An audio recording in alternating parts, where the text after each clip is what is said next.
What's up, everybody? It's DH Thorne and pals tonight. We have surprise guests tonight. We decided to include the ever-ready Eddie, also known as, what did we give him his new nickname last stream? Elron Jeremy.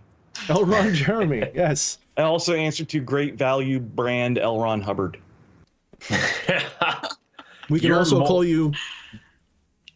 You are a great value, but you're not great value brand. No, you're worth much more than that. So yeah, we got a full house tonight, guys. Welcome, everybody. Welcome. Thank you, Nina, for being a Blue Wrench. We appreciate you. Peaceful Dusk, hello. Kelly Meadows, hello. Atropa, hey, good to see you. You don't make it to many of these, but I know you love them. Gregory the Demon is here. Timothy Foster, cool. Star Ruby Corsi, Wyatt the ever-questioning Coverdale, Upon Earth, Yepson the Blue Wrench, I don't know who he is, but we do like him, Cameron Carlson, CM Helnikaninian, what is up, my bro? Hopefully we will get to hang out next week, like you had planned, hopefully. I think I can do Wednesday at 4 p.m. Eastern, so we'll try that. And Narco Dharma got here. What's up? This looks like a little bit of a troll. I don't know what that's all about. Something about, what is this? I'm Satan. Just got here. I'm Satan, not Jesus. You don't have to ignore me. Okay. We like the occasional good humor. We like the good humor. I'm Satan. I'm Satan. I am Satanicus. Heckalitson, the smoke master himself. I like Wyatt's introductions more. It's Goth Boy, Lucifer Girl, Butt Stuff Man, and Blue Boy. Oh man. Oops, let me fix my earpiece here so I can really do the right. You know, I had to learn a fucking thing today because I saw the title of the stream. It was like, who the fuck is Stingy Jack? Not Stingy, Stingy. Yeah, so Stingy Jack, who the fuck is that? Is that like, did I spell it wrong? I'm an author, but I can't spell. But you use tequila instead or something? Like, what is that? No, it's probably just my eyes playing tricks on me. So yeah, I had to look up Stingy Google it Jack. just to make sure I spelled it right. I kind of think Stingy has an E in it. It probably does. But when you Google Stingy Jack the way I did it, it's pretty much exactly right. Yeah, I heard string cheese and got here as fast as I could. String cheese. Behemoth X, what's up, my dude? Good to see you too. Glad to have you. Amobius, my beautiful friend from the northern territories of the world. What's up? Peaceful Dusk again. Praise Stolas. Yes. And then Iwi. What's up, Iwi? I generally respond to Uwu a little bit better than Iwi, but Iwi is, I've heard that's also pretty exciting. So, yeah. The subscriber zombie looks like it's trying to get at Eddie's brains. I saw that. I like that. So Eddie, you're the zombie bait tonight. So new subs, if you wanna have some fun with us, if you haven't been here before, if you wanna really fuck with Eddie, give us super chats or subs, and you'll get to see the zombie chasing Eddie around a little bit. So that's kind of funny. So yeah, so I figured we'd just have a little bit of a fun time tonight. We may only go 2 hours tonight. We'll have to see. But maybe we'll do 3. But everybody who's here, welcome. Tonight we're going to be talking a little bit about all the Halloween goods shit that everyone loves coming up in a couple of weeks. And for those of you who don't know the story of Stingy Jack, it's probably the inspiration for everything from, oh gosh, I'm like basically like, you know, Nightmare Before Christmas and all of those, and The Great Pumpkin, and anybody who ever played Secret World, Jack the Lad is based on this character. So this guy, we'll talk about a little bit. You know, I'm not like super knowledgeable about him, but it's not a joke. It is potentially a spirit that you could even potentially work with. It's a little cornball maybe for some people, but it's actually a legitimate Irish folk spirit. It's a folk myth, folk story that's very interesting. It's sort of, in a way, like a really Luciferian character if you really look him up. So we'll talk a little bit about this, and we'll get to that. Because I know you're going to get to the story, and I listened to a little bit of it, and I just fucking love that. I love that he was the man who made a deal with the devil and told the devil to sign his name on the dot. Right? Like, that's the thing I like about it. Like, at first you're like, all right, what is this? And then it's sort of like, I described it to my wife the other day. I think I told you, honey. It's a little bit like The Devil Goes Down to Georgia, except there's no fiddle, and he's not a good guy. It's not like a good old boy won a fiddle battle. It's something that even the devil gets pissed off at. Like, he tricked the devil. So good shit. So we'll be talking about that a little bit. And other Halloween things. I want to kind of get us more and more in the mood for Halloween as we come along. I might see if I can get a pumpkin for next week and carve it out and put it on my pedestal for next week. That'd be really cool as fuck. I love jack-o'-lanterns, like, a lot. So yeah, we'll get into all that. So what's up? Eddie, you wanted to be on for some reason tonight. Was there a reason you wanted to be on, or did you just feel like being a masochist and getting hit by zombies? I was feeling a little left out, a little lonely. Oh, I see. I needed my people. He needed his people, his tribe, his very strange tribe. He had to be here. So he's not going to be very interesting, guys. That's basically what it means. But he is here. That's you wanted to hang out with these fucking weirdos, like not only the ones on camera but the ones on stream. You must really be a masochist. My people perish for lack of Eddie. True, they need that vitamin Ed. Oh, Creven Rayers, I'm sorry you found us in such a strange no, we just got started, bro. Or broette. We just got started, but I don't know if you came here just looking for a good story about, like, a jack-o'-lantern thing. I don't know. It's kind of like when somebody stumbles into a biker bar, like with their family and shit, and they're just like, maybe we like walked into the wrong place. So this channel, if you don't know, is all about black magic, the occult. Most of us on screen are either practitioners or, the equivalent. So hopefully you have an open mind to the weirdness and enjoy the show. So yeah. We're a little. How would you describe us, Eddie? You're more the normie of the group. You're really not the normie, but you show more as the normie of the group. Are you the guy with the Crowley shirt? Show them the Crowley shirt so they all know what they're dealing with. the guy who's like, oh my god, you're wearing it. That's great. The guy we who's sell those fucking, on the Teespring. It like putting together a fucking e-meter and everything. Like, he's the normie, really? No. Really. I like to fuck with Eddie because he's so fuckable. I'm out. That's what you said? Says the straightest guy in the room. That's the funny. No, I'm just kidding. So yeah. So this will be a lot of fun. Gee, I don't know where to go from here. I'm kind of in an up mood. I kind of like the energy I had in my last video better. I really kind of preferred that oh fuck the world energy. I think that's closer to how I think that's closer to how I am on a daily basis. I think. I don't know. Correct me if I'm wrong, Fleshy, but I think the guy I played in my last video is a little bit more like how I am when we just hang out and do stuff, right? Not to say I don't have a sense of humor, but that guy is as much as your normal as this current guy is to your normal. They're both there. It's just either one of these personas is cranked up to 10. Okay. All right, I'd I'll say take it's that. about 50-50. Ooh. Yeah. All right. I'll take that. Yeah. Well, it's all about me, so. It's a hop and a skip, but not a jump. That's true. Good point. So, yeah. Man, I don't even know where to begin. Who wants to talk tonight? I'm gonna hang out. I got all the people who like to talk around me tonight. So I think I'm gonna backseat this shit. You've got the story rise, so story rise us, Captain. So correct me if I'm wrong. This is an old Irish story, right? Yep. Yes, it is. And I'm not just saying that because it involves an old man who loves his drink. So I'm not going to be pulling off of anything more specific than what you can find on Google to the person who's new here watching this for the first time. So I'm not going to be really that exciting for you. But, at the risk of sounding like Linus from Charlie Brown, I have never attempted this, but it is my personal intuition that tells me that if you wish to, you could absolutely conjure and invoke or evoke the spirit of Stingy Jack if one wanted to. I do have a very strong feeling that that egregore is real enough, that as an egregore, it's real.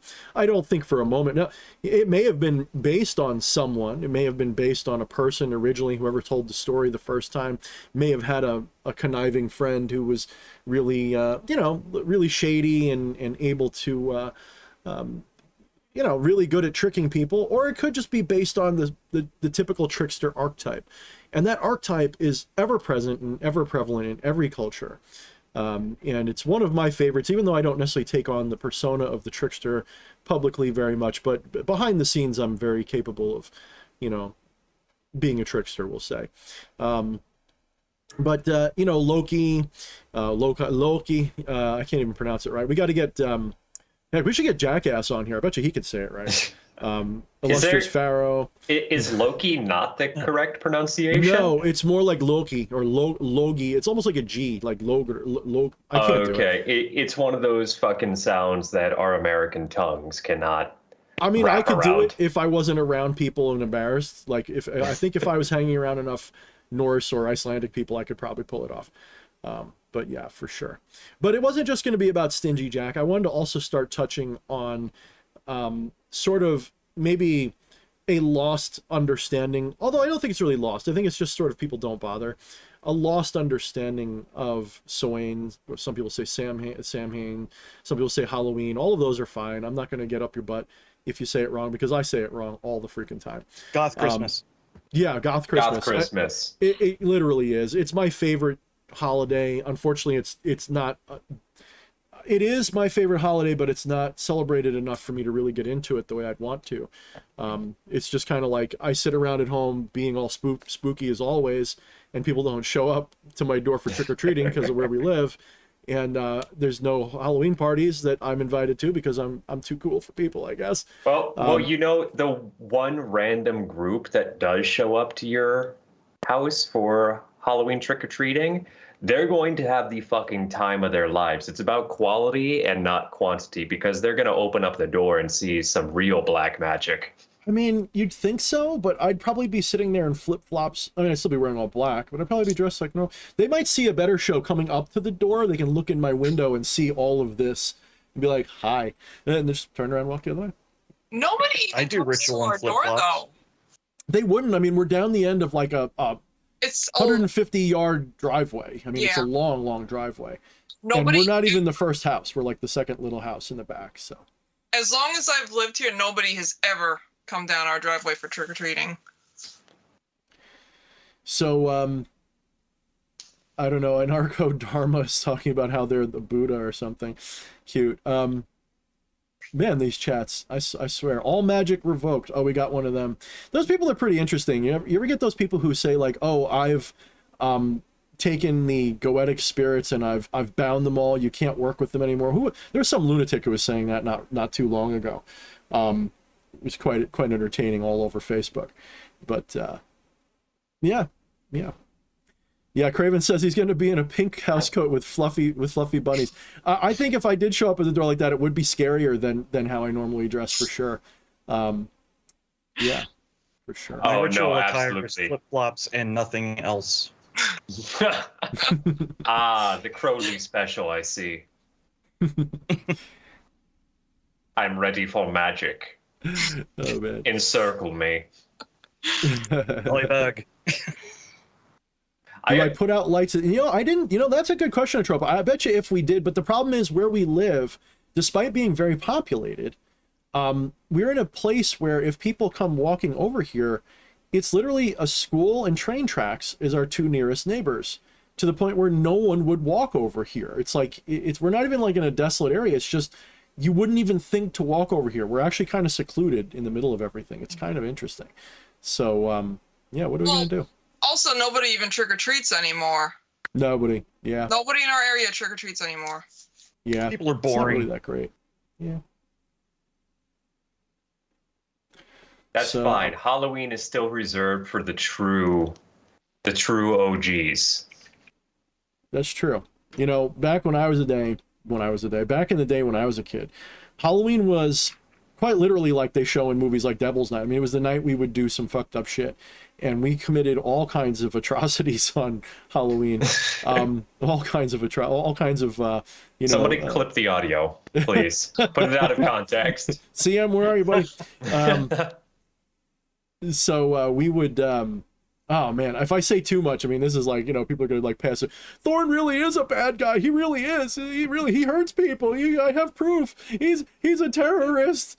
No, the kind of shit we would get up to on Halloween. I mean, duct taping people to telephone poles that wanted to fight us and stuff, and just all kinds of good stuff. All kinds of good stuff. Soap and windows, corning cars. No, putting 5-minute epoxy in bike locks, on people's stuff. and nothing wakes you up on a cold October night quite like hearing a 12-gauge shotgun getting racked. Yeah, that's true. God bless you, kids. Well, we were pretty good. I mean, literally stuff that if I said was would be borderline.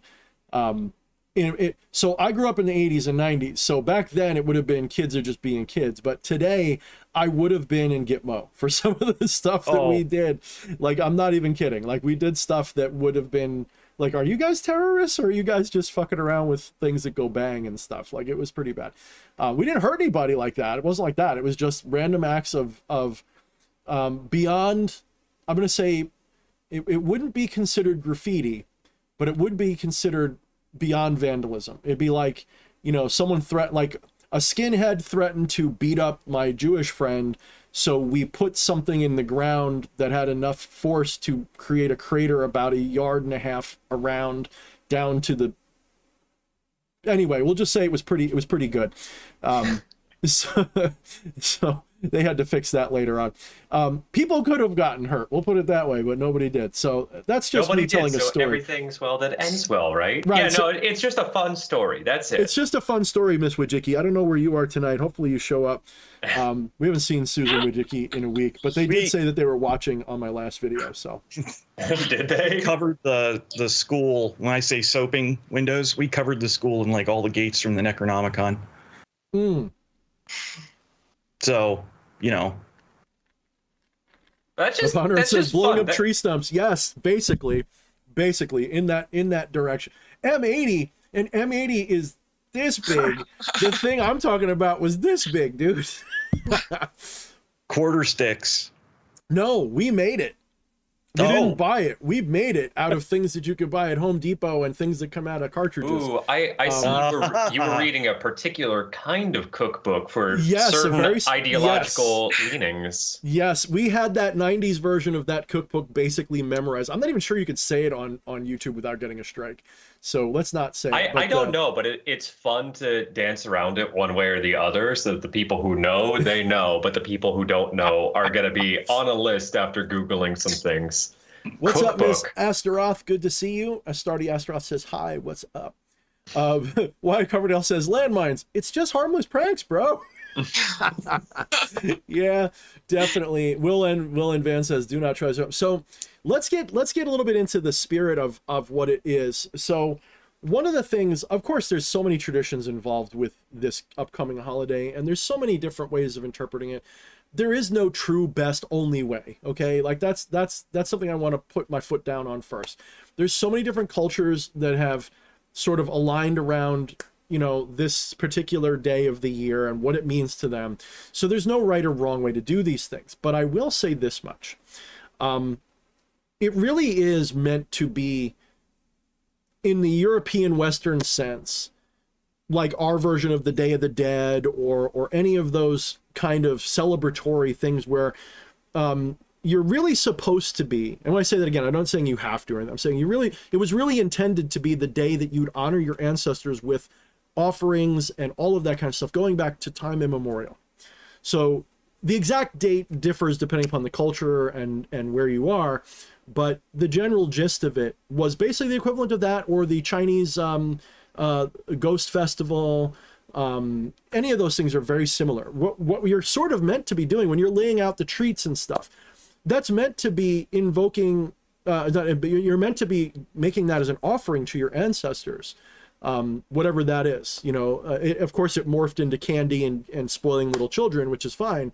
But once upon a time, it was quite literally you're basically doing, I don't know if I call it a bloat, but you're doing, you know, a lot of ancestor, you know, worship and respect and veneration. So that's a tradition I haven't done in a long time, and I'm intending this year to do it for the first time ever, really in my life. That way I'm going to be honoring a specific member of my family, probably the only one that I've never had a negative memory of. Everybody else in my family I've got negative memories, and I'll include everybody, but I'm going to name them as like the patron saint of the family lines, and kind of honor them the strongest.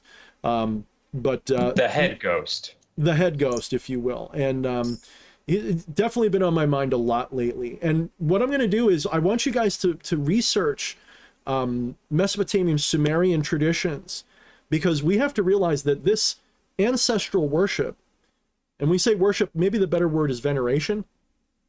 I think worship, so. I like that so much more.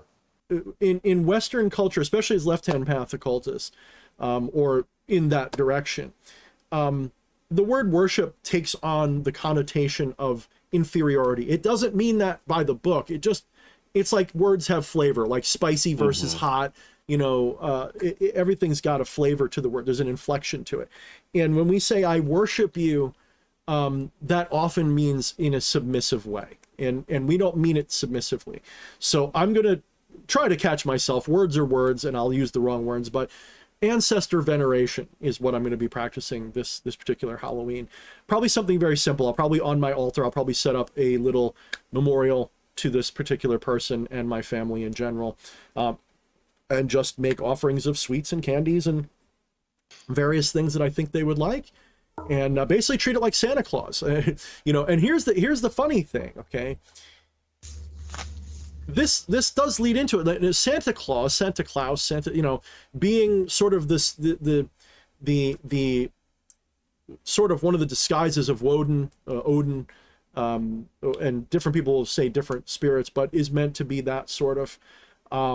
That's, you know, absolutely part of empowering any egregore. And for those who don't know what an egregore is what you are. You're an egregore that is associated with the idol of this physicality. This is not your body. For those of you who don't know, if you're new here, like Craven, you can disagree if you want, but these are the spiritual findings of people like me. This is not your body. This is literally a thing that your consciousness associates its identity with. Now, I'm a non-dualist type. I'm, you know, a broadly non-dualist. I don't belong to any specific tradition. So this body is a character in a story that you've kind of forgotten that you are the reader, and you've identified with the character so much that you've come to associate your personal being with this form and this egregore. The egregore is the spirit. It's the identity, the egoistic identity matrix, egoistic identity character. This is what you are. You know, the psycho-spiritual egregore. And the egregore is made up of all the stories and memories and things that people have about you, including your own to a strong extent. But what does that even mean, of course? In a non-dual sense, what physical death represents is an awakening to the fact that you're not just this. And that awakening can be traumatic for people. They wake up and go, oh crap, I'm not ready to be something more than this body. I really thought I was this, and it really fucks with them, and they can become basically ghosts and angry spirits, if you will. Then you have those who are ready to move on, and they maybe spend a little bit of time in the between stages. They talk about this in Buddhism. Sometimes it's 1 day, sometimes it's 7 days. They move on to basically let go and release into maybe a new incarnation, if you will. Or even find that eternal peace, if you wish. Then for others, especially those who have been practicing certain forms of ascension practices, you know, people doing Thelema or Golden Dawn, for example, or some versions of Luciferian and all this other stuff. These are individuals who are attempting to complete the great work, okay? And this great work is to create the word immortal is overused and improperly used. I don't like immortal because to be immortal, you must be unchanging, and immortality means closer to oblivion than people would like to realize. It is a state of absolutely no change, because if you're changing, every moment is a death, is a little death and a rebirth. So true immortality is without that. So what we're talking about is longevity. So when someone attains this state of completing the great work, they have fashioned for themselves an egregore, a legend that will exist in the collective conscious long after their body avatar has passed. What that means is people like Alexander the Great, people like Gilgamesh, people like, all of the gods, if you will. These beings are remembered forever, and therefore the consciousness that once associated with that embodied story can continue to associate with that story and influence it and live on in the collective conscious of humanity. That's what a god is, more or less. That is what a ghost is, more or less. So there's a lot to this. Of course, this is my personal take on it, but my personal take is very well informed, so take it or leave it, but trust it that it's not, I'm not just making nonsense up. So there's so much that is possible. You can even, as a magician, create your own afterlife, if you will. I don't know whether that's really something I would call being advanced or superior, but it is your right to attempt, and you may learn and glean a lot of ascension from it. It's just another reincarnation, if you will. It's just another incarnation. So it's your right to attempt to make it as you wish. Some would argue that the better afterlife is to let go and just return to oblivion and be that non-being again, which is all beings, really. But we're not going to judge that. So, because what piece of media is it from? Just the awful thing about immortality is it never ends. Here's the thing that will fuck you up if you're ever interested in that subject. I want you to think about living forever, just for a minute. I want you to really think about it. I want you to really think. At first, you're gonna be like, "Wow, that's really cool. I'll never die." Okay, let's say, whether that's true or not, let's say that you go on forever and you never forget anything. There's never any change, or there is change, but you live forever through everything. Okay. Mrs. Thorne, do you love Mr. Thorne? Of course I do. Imagine that you go on and I'm gone. Oh, hell no. So that would suck, at least for a little while, right? You're going to have a horrible, everybody I know is dead. Everybody I love is dead. That's strike one. That's going to suck. After a few lifetimes, you probably won't even want to love anybody anymore. You're probably going to be like, fuck this, I don't want to do. But one could argue it's no different than how we treat our pets, right? We have pets, we buy dogs and birds and things that only live 10, 20 years. We're okay with that. So one could argue, well, maybe we'd be okay. Okay, fine. Maybe we'll be okay with that. Well, you get to see all of the shit that happens and you think, wow, that's really cool. How much of that do you think you're going to remember? How far into the future do you think that you can retain every memory without everything becoming either forgotten or utterly boring and depressing? Imagine, so how many of you get sick of making dinner even now as a young adult? How many of you guys, or even as an older, how many of you guys are like, fuck, I gotta cook tonight? Sweetie, how often do we have the what do you want for dinner conversation? Imagine having that for eternity. Every day. Okay. You know what's so about this immortality thing? It's not just that other people pass on. It's you are essentially, depending on how you look at this, you could be forever young looking, right? So you're with someone and they grow old and older and older and they freaking die on you. You move on to the next person and the same thing. Eventually, probably after the first person, you'd say, okay, I'll stay with someone until they start getting older and then I'll just disappear and move on to the next person. You know, I mean, that's one thing to think about all this. And think of it this way too. Like, imagine the dishonor that is to the person that you, like, in a way, like, just think of it. I live 1,000,000 years. How many wives am I going to have? And how pissed off are you going to be floating around in your little afterlife going, don't you damn it. You know, I feel like I'm way more selfish than you guys because, like, while I acknowledge everything you're saying, the part that my brain goes to with immortality sucking is just like, oh, imagine if you get a really bad splinter and you can never get it out. Imagine having to live with that for forever. That would, well, let's take that all the way. No. What if, so you can't die. We'll say you have the kind of immortality where you're like a living god, nothing can kill you ever. No but deal. But you can be trapped forever. No You deal. know, imagine falling into like a volcano or something and being encased in stone forever until Like the snail right in the tungsten sphere. Okay, I got one for you. Okay, let's say you can live forever, and it's coming to the end of days. The asteroid is coming to Earth. Everybody else is wiped out. Your body is scorched, right? But you're still alive, Mm-hmm. floating through Yeah. space because Earth is decimated.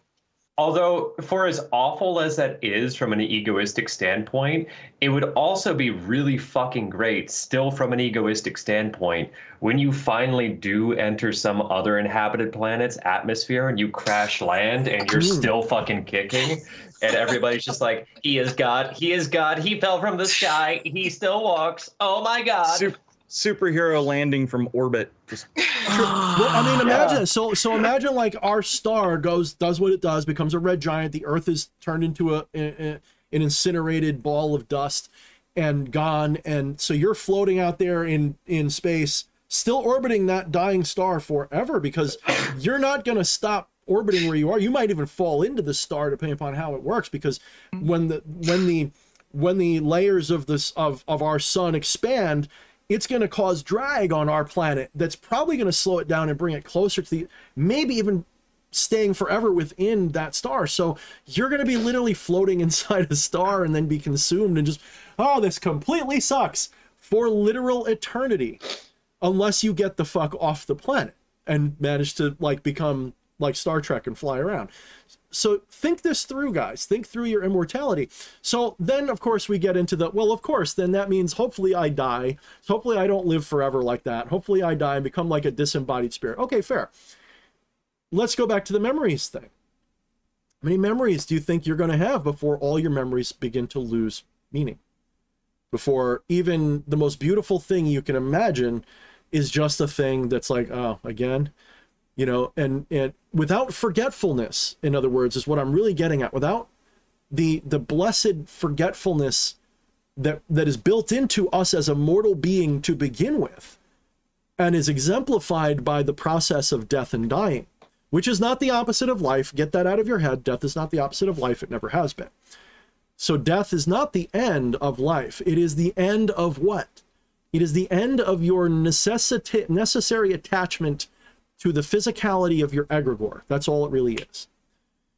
It's still your choice whether you want to let go of the egregore or not. That is a much harder decision to make, because everybody, myself included, okay, unless I'm going to say even some Zen master Roshi sitting on top of a mountain somewhere, is probably at the time of death is still facing that same Karanzan, that same immortal dragon, you know, that same world serpent. Forever. Okay, that is always an issue. Who dies? What dies? Only that which has been born can die. Your consciousness was never born. It's always been there. But it was once in an oblivion state. Wyatt said before he's finally getting more comfortable with the idea of oblivion to the point where he even longs for it. But here's my little reminder is every night when you go to sleep, every single night that you sleep, every single night, when you enter what you think of as a state of unconsciousness, that is actually the most wakeful state that a being can be in. That is actually when you return to your true nature as infinite consciousness. And like I said on the last stream, when you have all opposites merge and unify as one, so hot and cold, light and dark, it becomes a nothingness, right?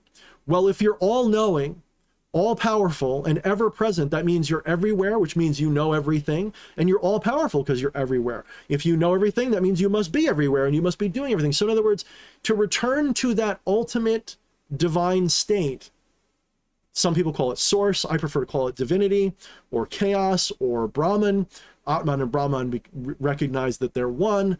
When you have that final awakening fully, then all mortal experience becomes meaningless, and you transcend it to the point where you don't even see it anymore. It's no longer relevant because all have become one. The Baphomet has been achieved. You are the Baphomet fully. So all being ceases. There's a cessation of all being, but it is blissful, it's peaceful, it's utter relaxation. And it's timeless. There's no time involved. So yes, I'm being yes, Baphomet. Don't. good. I can only see the one hand. You look like you're volunteering to be tribute in the next Hunger Games. Yeah. I fucking, oh, hey, super chat from Jay Sauber. Thank you very much, dude. He's always finding new. He's one of the most supportive guys I have. I messaged. We were messaging each other the other night. I'm like, I got to start coming up with new ways to thank you for lavishing me with so much, generosity all the time, and it's like the guy just is always there, and I appreciate him so much. I should have a talk with him sometime, just because we haven't talked in a long time. Now that he's been so supportive, I feel like zombie. I feel like he should be given a little bit of extra love. But good guy. Thank you so much, Jay Sauber. Bring him on the channel sometime and interview him. If he wants to, maybe. I mean, when I talk to him, he's a little quiet. He might be a little introverted, but he might love it. Maybe he'd want to do it. I'd be down with that. That'd be cool if he wants to. I mean, hey, so was I. If you're introverted and want to get more out there, just throw yourself into a live stream. Ideally with, JD Temple and EA Coetting on the very first night. It's a great way to break your own boundaries. Yeah, I really did throw you to the wolves, and I was one of them, so we had a good time.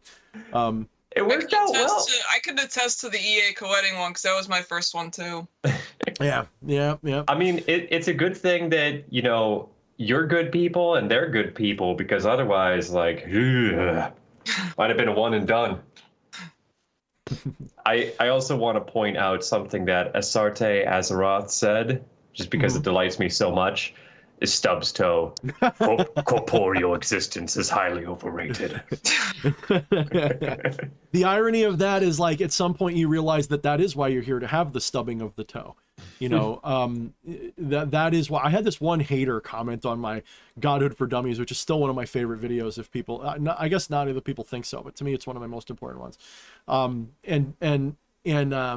Somebody was commenting, "How dare you, don't know anything about the mind of God? You're a fucking heathen." Blah blah blah. And I was like, "Oh shit!" And I deleted it. And I'm just like, that's exactly what divinity would do. It would pretend that it's not, and it would become immortal, because that's where the fun is. That's where the action is, and it's yours for the taking, and it's also yours for the putting away. So every night when you go to bed, Wyatt, you yearn for that oblivion. That's when it's happening, and it's not a tease. Think of it this way, Wyatt. If you are everywhere, and you are all-knowing and all-powerful, that means time is also irrelevant. That means if you're everywhere, that also means you're in every when. And there's a reason why I know that to be a fact. Okay, this is logically confirmable. When we look at the universe the way it is, and we have scientists confirming long ago that the universe expands, and was once upon a time the entire universe was potentially a singularity, if not the size of a very small particle. That means that to be everywhere, you must also be all of the places that everywhere is going to eventually be. So that means you must be there in the beginning when it's very small, and you must be there at the end when it is infinitely large, however big that's going to be. Maybe size has no meaning in the universe, because the universe, it's not expanding into anything at all. It's just the grid is getting more notable, shall we say. More we can see more points on the graph, but the graph is the same size. So this expansion that's going on implies that if you are everywhere, that means you're everywhere from the beginning to the end all at the same time, because it's more where than there was before. So that means you're literally there in every time. So why do I make that important statement? If you are completely in that oblivion state of sleep, if you are completely reunited with your non-dual divine nature as everything, everyone and everywhere, and every when. Okay, that means that tonight when you go to sleep, that oblivion state lasts an indefinite amount of time for you. You have absolutely no concept of time in that state, so it is effectively infinite for you. Only when you wake back up, and it's not really waking up, you're actually more like going to sleep when you become awake in a waking life. When you return to this waking world, that is when you reassociate yourself with a temporal existence. So you only experience time when you're Wyatt Coverdale. When you return to that infinite state of oblivion, you might as well consider that forever. So every night you go to sleep and you think, oh, it's only for, no, it's functionally as long as infinity is. There is no time. It has no meaning. So this desire to go there and stay there, that is literally your ego doing that. That is an egoistic response. It is I want to be there because I feel like I would be improved if I did. But you're not. That's not an improvement. It's not because you can't be anything better than you are. You're already that. Tat Vamasi. You're already that thou art. You're already the infinite. You've simply forgotten. And the fun is in the remembering. That's a big part of the game.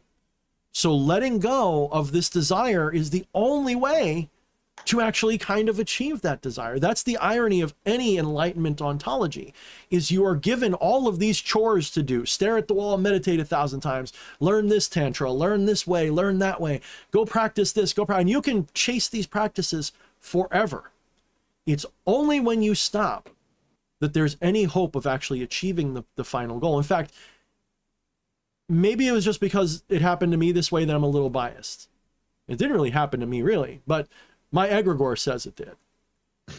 I wasn't looking for that enlightenment ontology. I wasn't looking for that escape route. I was literally just bored at work listening to Alan Watts. And it just kind of happened. I wasn't looking for anything.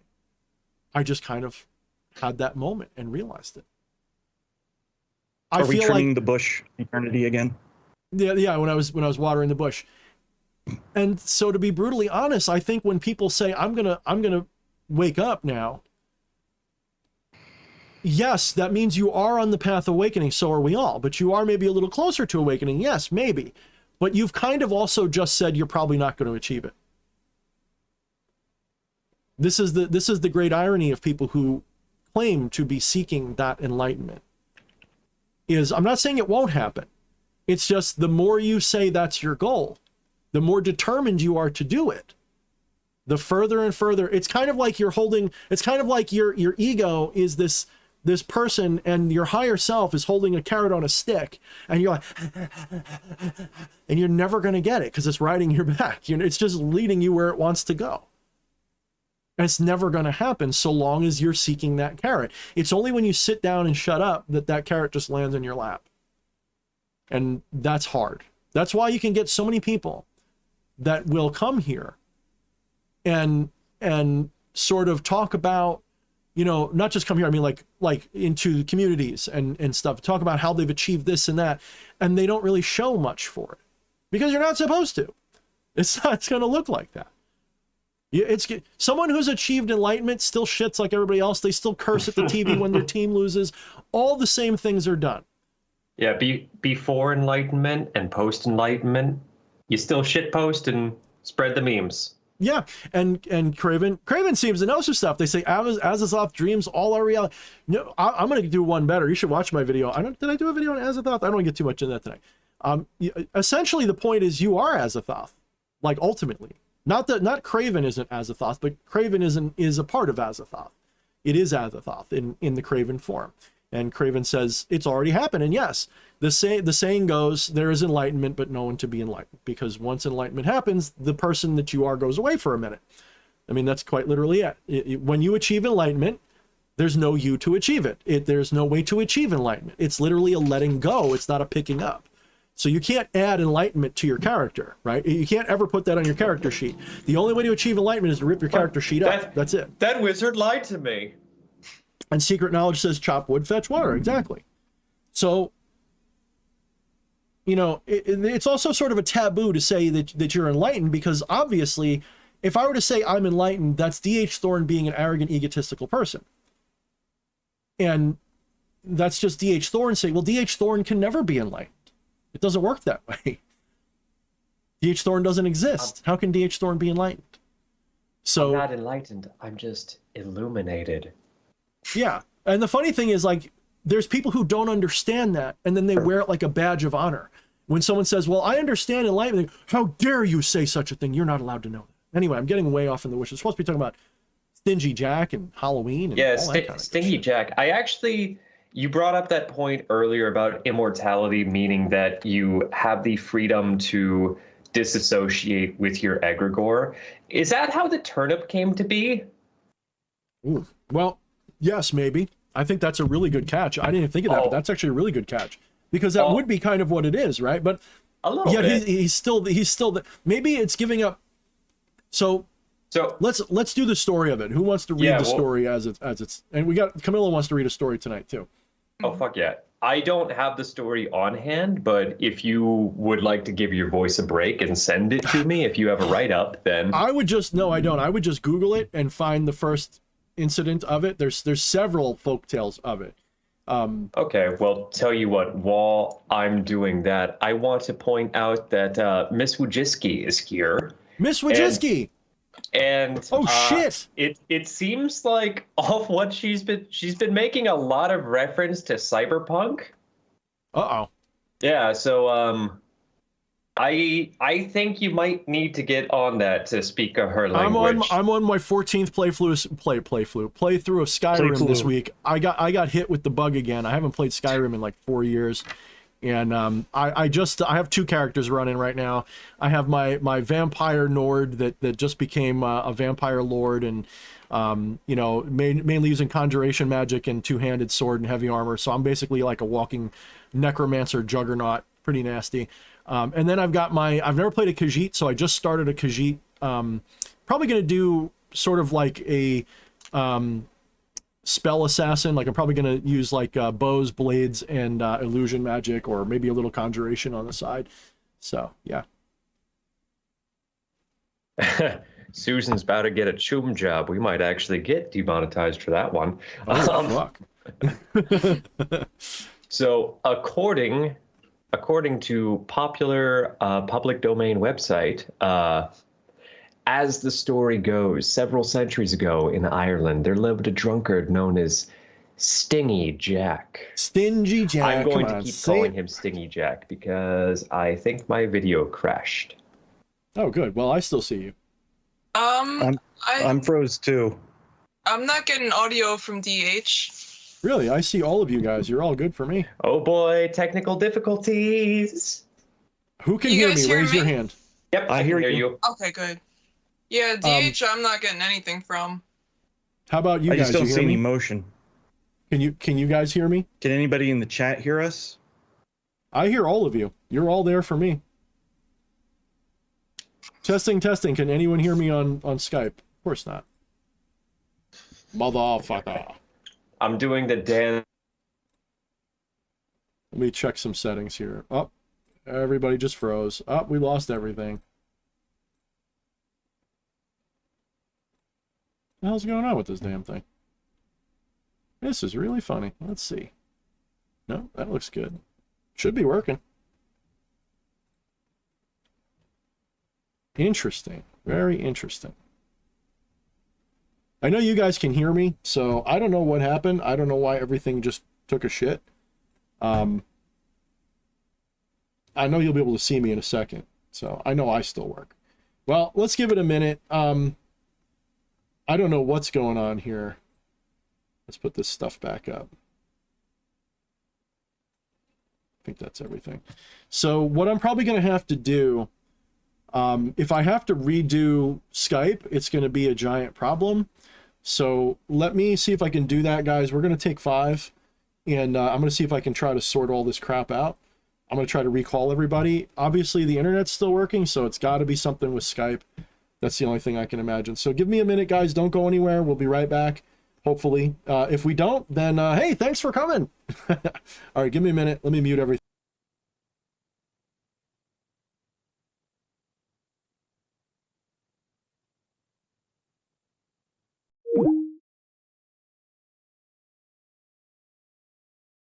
We were both about processing. Oh, okay, we're back. Both about processing your mom. Yep, I can now see you. And here.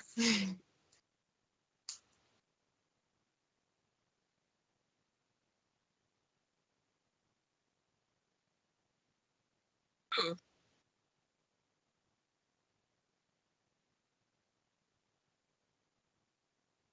Nice. Oh, nope, now they're blaming Wyatt. Yep. Wyatt pissed off Susan. I heard an internet noise. That was an internet noise. No, that's probably me. All right, I think we're back up and running. We'll just see if everybody responds yes. We should be back up and running. So we'll wait till we get a confirmation in the chat. But And so that's why you got to reach way up in there for the enlightenment. Yeah, sure. You got to put on the glove. I really hope you all were paying attention that entire time because, I mean, we traveled some places there. I don't know if we could even try to redo it. So it's a good thing this is all recorded for stream. Yeah, really important there. Yeah, okay, good. We're back. Everybody's saying they can see us. Okay, so this is what happens. When Skype shits the bed, my whole setup shits the bed. So I have to, like, reboot my whole computer when that happens. Because when my old computer died and I got the new... I'm going to call this thing like Computosaurus Rex because this thing's ridiculously powerful. But the problem is some of the settings are different than they used to be because of drivers changing and all this kind of shit. So it doesn't have all the plug and play shit that it used to have. And there's no way to make it work now for whatever reason. I tried and tried and tried, but it still works. It's just, I had to find workarounds for everything. So it's a little bit of a pain in the sphincter. Isn't it just so cruelly ironic that you and I both have like fucking monsters of PCs? Mm-hmm. But they can't do the thing that we need to do every Thursday night. Like for as technical as we are and everything, somehow we cannot fucking get this bullshit to work properly. So we're resigned to fucking clipping windows. Look, you want me to mod a game? I can help you. You want me to freaking make music, do art, write a book? I can help you. You want me to troubleshoot the components in your computer and try to help you figure out why they broke? Eddie and me and all of us, except for maybe Camilla, can help you with that. But you know what we can't figure out? Fucking NDI. NDI. We don't know why the hell we can't get that to work right. So, Astarte Astaroth says that they all got together and they analyzed the situation and they all decided that the Atman hit the Brahmin. So basically we hit Oblivion. Yeah, we went to Oblivion mode and we're back now and we think we're us again. So... yeah. Should have opened. If we were in Oblivion, we should just opened up the console, typed in TGM and TCL, just went wherever we need to go. Yeah, I mean, really. The OGs will get it. I was alive before Plug and Play. I mean, yeah, me too. I remember when you used to have to go like this to call somebody, and you know that wasn't that far back. That's the problem. We forgot to move the jumper from IRQ5 to IRQ7. Well. In a related note, I did have my VPN on, so that could have been taking a shit on some of what we were doing, so I turned it off. So maybe that was a piece of why we had a problem. So we hopefully won't have it. You guys got to remind me. His defenses are down. Get them, boys. Yeah. The NSA is already all up in our bits. They're reaching way up in there for the Enlightenment. Dude, I remember when that first started coming out, and we used to like talk about it, and I think it was called, what was it? The thing that would listen to you and trigger whenever you said certain words on the phone. Echelon. Yeah. I mean, and we used to make fun of it because I've heard. Yeah, no, it's totally. I know it's real. We would test it and we'd be like, you know, bomb, death, jihad, anthrax, and we just like say all the words and we'd listen for the clicking to see if it was working. Hear the clicking. Yeah, you could hear clicking, man. I don't know if it was just my phone line or what, but you could hear clicking. I wouldn't doubt it. I mean, I'm sure it's better now. You wouldn't. I'm sure, you know, now you just have to Google backpacks and pressure cooker. That's all you got to do now. No, you don't even have to do anything. They're already listening to you. Well, there is actually. Says it was Susan. There's actually an article came out not long ago that says if there's a bunch of words now. If you do Google them, you will go on a list and you may get FBI at your house, and they seem like innocuous words. I don't know what they are. There's no list you can find, but yeah. Oh, cereal's here. A cereal Crebat. No, Crebat. We like a cereal. We got to get him on. You know, he's so like, here's the funny thing about a cereal. He's always so like, oh, I don't love my accent. So, dude, the guy has like one of the coolest speaking voices in the community. Like when I'm just like, oh, I wish I sounded that cool. Like he like for real. Like he's got like that German, like almost vampire sounding, like, oh man, cool fucking dude. So I want you on. Yeah. A cereal. I need you on for the ratings. Get on my show. I would really appreciate that. Actually, I should probably go on. The way YouTube works, it actually works better if you go on somebody else's channel, to be clear. So like, in a way, people don't realize when I'm trying to invite everybody on. In a way, that's a little bit more generous, because if I go on their channel, that's when I get all the subs. If they come on my channel, I don't get a lot of new people. So it's really the opposite. I should go on if I wanted to be a greedy. So that's what we're going to do. Cereal, I'm coming on your show next week. Prepare yourself. Trade these. We'll do back. We do like our subs around here. We like our subs. We treat our subs really well. He pays me.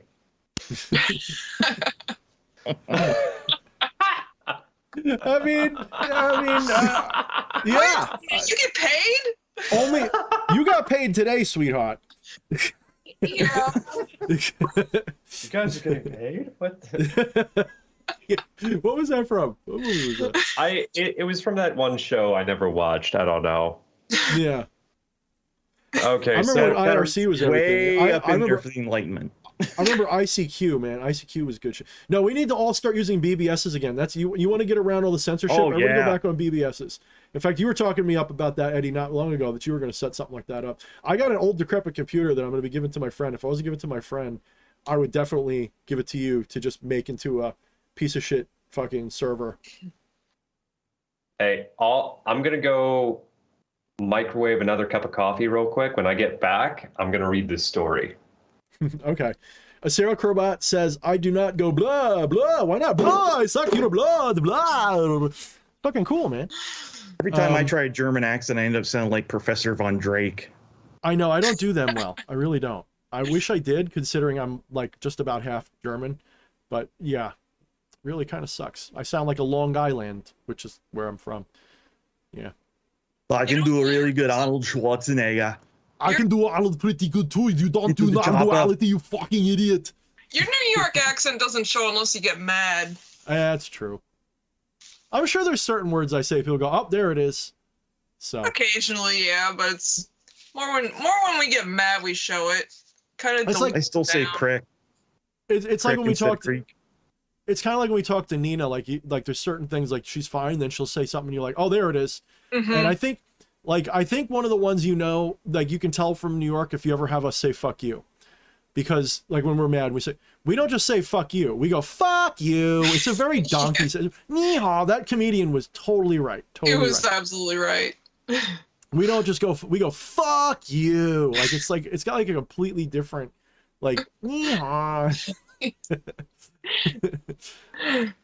The further east and west you go, the more it turns into just a straight fuck you. So, man, I don't know what to talk about now without Fleshy. What are we gonna talk about?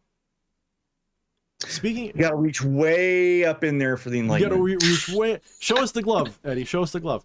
I like what you said. I like what you said. The long glove. Go I like what right you said the all other the way day. to the third sphincter.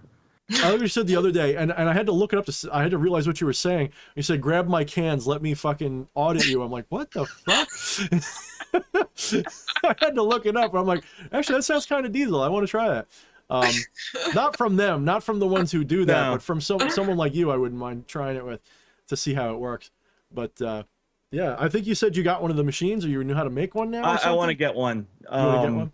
They make a USB one for like $300. Guy in Russia sells them.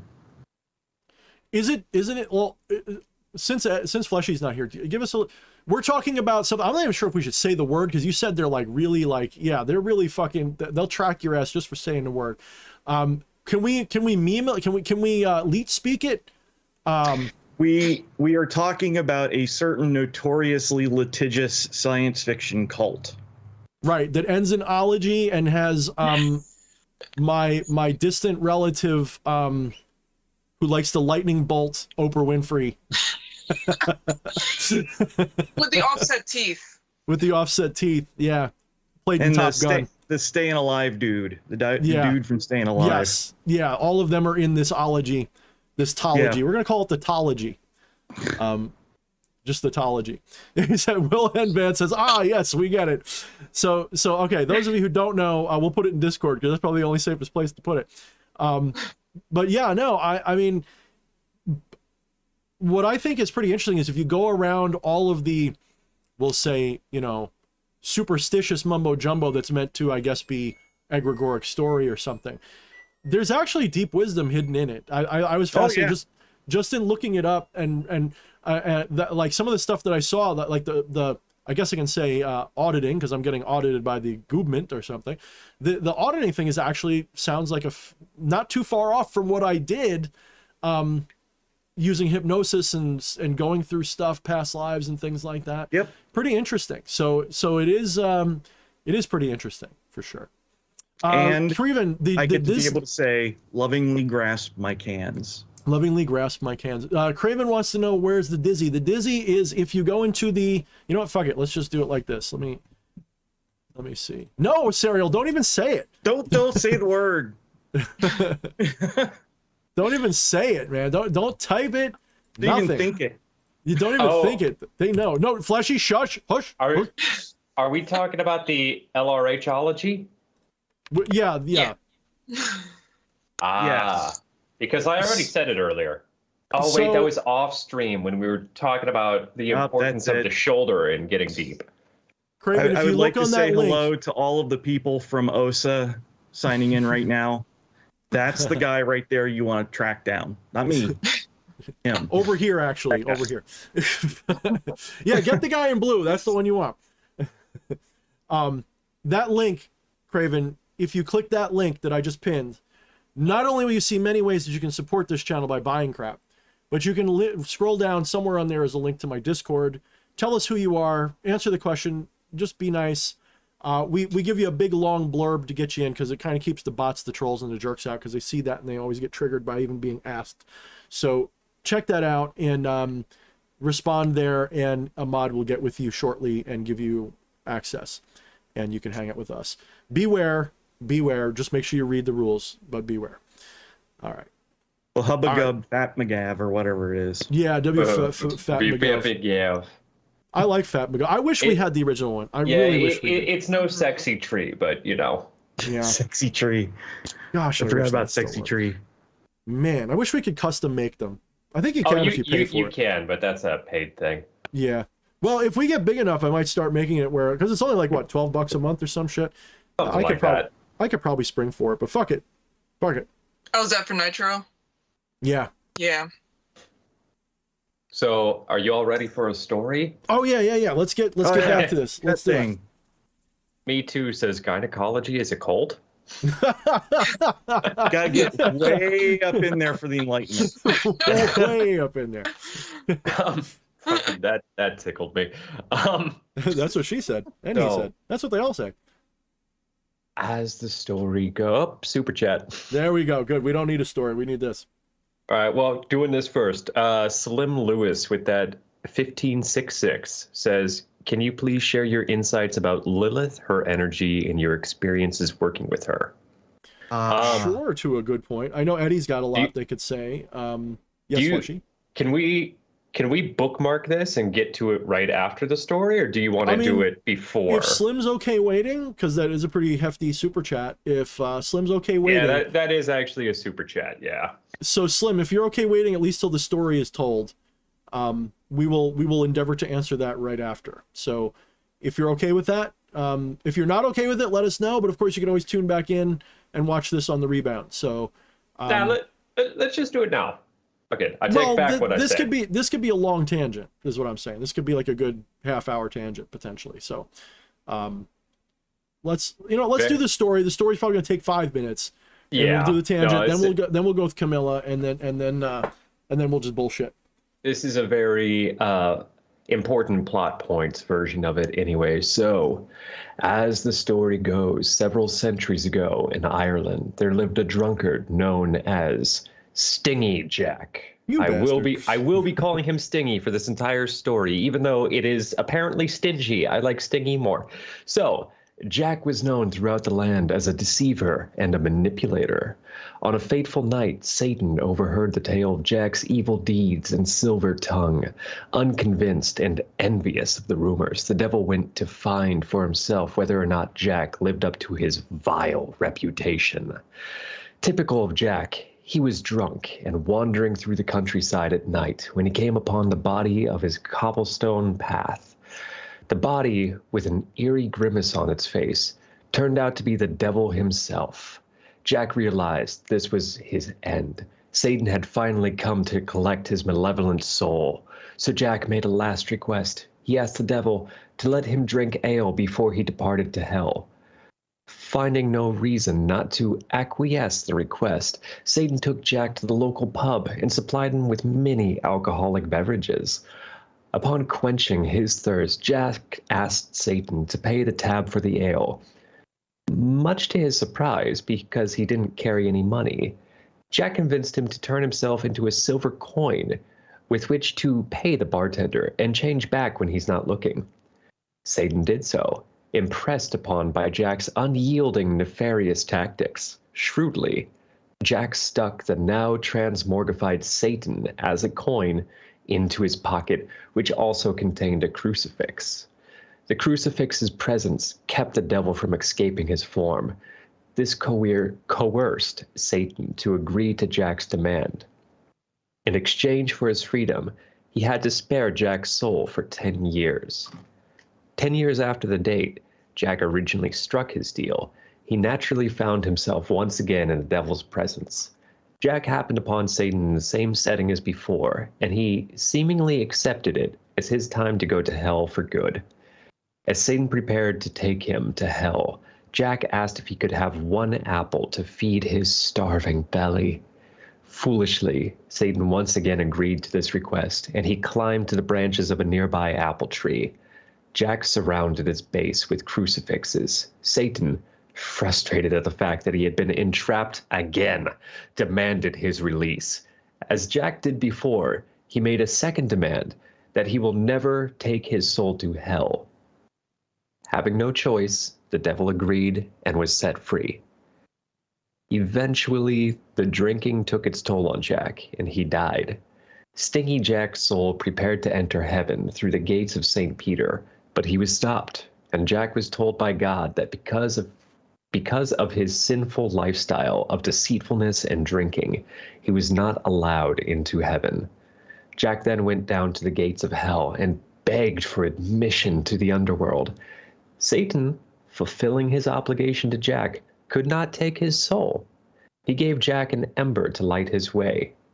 Jack was doomed to roam the world between planes of good and evil with only an ember inside a hollowed turnip to light his way. And that turnip, of course, becomes a gourd and becomes everything else and eventually becomes a pumpkin. I think it's a fascinating, good story. I think it sounds really childish to a lot of us because we're born and raised with this Halloween, great pumpkin, jack-o'-lantern stuff. But, you know, this is like a folk legend, a folk hero from Ireland and beyond, really, but Ireland is where it's really big. And it really teaches an interesting point, you know. It not just an interesting point, but it gives us a really interesting character to fixate on, this trickster spirit that comes out. And of course that trickster spirit comes out on this All Hallows Eve, All Saints Day, Samhain, however you want to pronounce it. It's really interesting. So, you know, so Wyatt says something that we're gonna have Wyatt, shut up, Wyatt, we gotta fix him. Yeah, that's bullshit. If Lucifer is anything like Loki, which I know he is, he wouldn't have fallen for that. Let's be clear here. Satan and Lucifer and all of those are distinct. Satan and Lucifer are absolutely distinct, especially since Lucifer doesn't exist in Christian and in, we'll say, in the Abrahamic tradition as an entity, except by a mistake of translation of the Holy Bible. From around the 300s, the Holy Bible from around the 300s. how art thou fallen, O star of the morning? I forget which verse that is exactly, but they're referring to a king, and they're not referring to Satan or Lucifer. It's literally a title. Even Jesus is referred to as the morning star. Okay, so or the star of the morning star, star morning. So literally, this idea of Lucifer being a specific entity like Satan is a complete misinterpretation of that section, which was never really corrected until, I don't know what year it was finally corrected, but by then it was basically a forever meme. It was a trope that was, they basically used that title for Satan. Asarte says Isaiah 14:10. That sounds right. Sure. Yeah, sure. Rolling with it.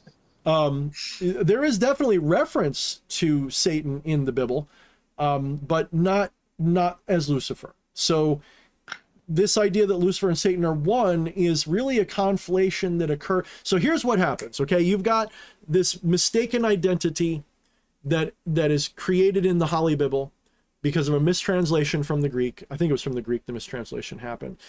It's carried forth in Dark Age and medieval memes until it reaches the guy who wrote Paradise Lost. And of course, he uses that as an epitaph for Satan as well. He creates the character of Satan, Lucifer. And it's a really cool character that everybody reading it is like, that's a bad guy, but we kind of pity him and we can't help but like him a little bit. So you get this modern egregore of Satan / Lucifer as the same guy. This causes all of this confusion. Now, as an occultist, people get really pissy, like demonolators get really pissy if you conflate the two, or if you don't conflate. Like there's tribes. People have this tribalistic approach to it. It's either the same entity or it's a different entity. I identify Lucifer firmly as a made-up egregore, so to speak. It's a mask, right? So Lucifer is a mask for the ultimate trickster of enlightenment. It's like an enlightened master that's a little bit of an ass, we'll say, a little bit of a trickster, a little bit certainly prideful, just as, because that's part of his story. Certainly has an element of pride, a little bit of arrogance. It's kind of like the last stop of ego of a certain kind of ego before the enlightenment state.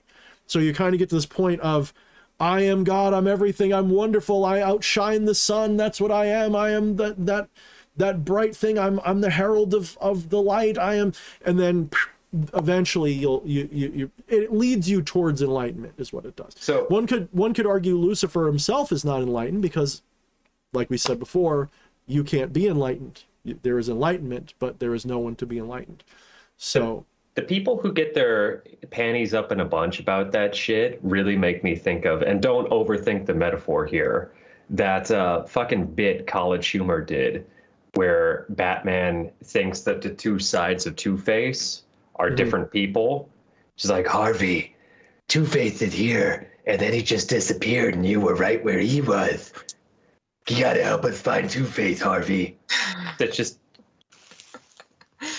So Craven's pointing out, yes, Lucifer was, we're talking about Phosphorus, Horus, that lineage, that Venusian lineage, for sure.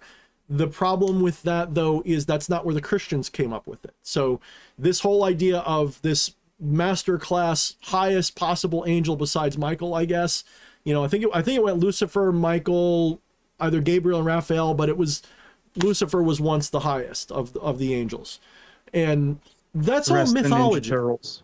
Right. The coolest Ninja Turtle that nobody ever got to talk to. So literally, it's a bunch of conflation, and it's syncretization and all that stuff, and it's fine. But the problem with that becomes you lose the essence of the meaning of the individual masks that whatever this stuff is. Are there relevant relations? Of course, but again, we have to recognize, at least coming from my perspective, again, and I don't want to say that like everybody's truth, there is no objective truth. I mean, there are certain things that are objective, but from the perspective that I'm coming from, all of these gods are made up. But what are they made up based upon? So there's a big, really difficult, long conversation we have to have at some point, which I'm not going to have tonight because I want to get on to the question about Lilith, but about the idea of The idea of everything that you think is real is actually a projection of what's real. So because of that, even the spiritual egregores that we're talking about are a projection of something that is enigmatic, that you can't understand. And I don't mean that like because you're just a silly human being. I mean that a human being can't understand because literally there is nothing to see. Like if I said you can't see the true nature of reality, it's not because your eyes aren't good enough. There's no such thing as eyes that could be good enough to see the true nature of reality, because the true nature of reality is invisible. The true nature of reality has no sound, no sight, no touch, no nothing. It is an enigma.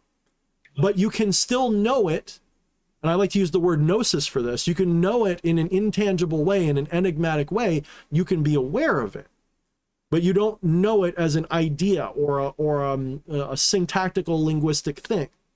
So when we're talking about an object or a person, we're always talking about the secondary attributes of the true nature of the thing. When we talk about a fire, when you look at a flame on the end of a candle, that flame is a symbol for what flame really is, and real flame is invisible. You'll never see it. Because what you're seeing is an artifact. You're seeing a projection. You're seeing a hologram, a hallucination in your mind. So Lucifer is like just a disembodied, non-physical illusion based on something enigmatic that you'll never be able to see or understand. But we would have to have a whole long conversation, and it's part of my next book. So let's.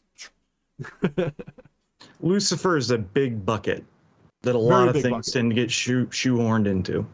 Yes, it's like, you know, it's the boogeyman. It's a boogeyman, and it's like everything's the boogeyman if you're scared of everything, you know. So it's very interesting. And mythology, as Craven's saying, and mythology is a complicated thing. Mythology is always made up, but it's made up to point at something that is real. That's the part that we got to get through people's heads who are into this stuff. Superstition is believing mythology at its word. True occult enlightenment is recognizing that the myth is pointing at something hidden. That's the occult. It's pointing at something invisible. That's the occult. The enigma of reality is the occult, pointing at that hidden thing that is knowable in a gnosis sense, I guess a Gnostic sense, but as the word gnosis. Gnosis doesn't necessarily mean intellectually aware. It means you're having a vivid gnosis of it. There's no other word for it. You're experiencing it in a living sense. That's what gnosis means. So when you're having a gnosis of reality, it has nothing to do with what you see, feel, hear, and touch. It's literally just an awareness. So mythology points to the awareness behind it. And mythologies do have origins. Yes, there's probably, you know, like Zeus was probably like a chieftain of a tribe once upon a time that was deified and just, you know, through the Proto-Indo-European culture spread everywhere and became Zeus and Indra and Baal Hadad and all of these different characters. So anyway, let's get on to the Lilith thing, because that actually plays, what I just said plays in a little bit to Lilith, which Eddie's got a certain personal mythology that he works with. And thank you. Yep. Can you see it? I can see it. I don't know if they can. You're a little small. I think they can see it. It's my Lilith rosary. So Eddie, why don't you start off and maybe start by explaining that some of what you might tell them is based on a personal mythology that you use, and there's nothing wrong with that, but it is a personal mythology, and why and how you came about it, and you talk about that. That's your strong point. Okay, so this is drawn from several sources. Libra Lilith, which is great fun for the whole family. I heartily endorse it. Especially the thing in chapter 21. But specifically from, I believe it was in the Talmud. It might have been Sefer Yetzirah. I'm having trouble with my Hebrew sources right now. The Treatise of the Left Emanation. And a lot of personal gnosis, because Lilith is basically the main spirit I've worked with since I started down this path a couple of years ago. Yeah, you're pretty much the person that, like, out of my circle who I know, you're the one I would turn to for anything with Lilith, where, like, you you work the most with her out of anybody I know. So I tend to think of Lilith in terms of chaos from Hesiod's theogony. So in the beginning, you have nothing, not the void of manifestation, literally nothing. And then in the midst of that nothing, a chasm opens, a void. That is the womb of Lilith. And then from that emerges, in Hesiod's theogony, you get Nyx and Erebus, so night and darkness. In my version, you get Lilith and you get Lucifer. And Lilith is kind of, let's say, a metaphor for the circle, right? And Lucifer is the point, at the center of that circle.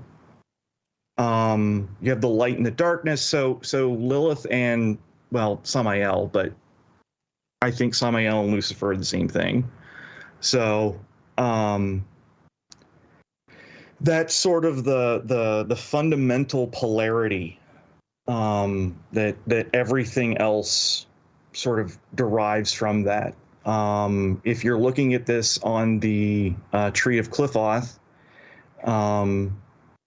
you would basically be talking about that Lilith is one of the pillars and Lucifer's the other one.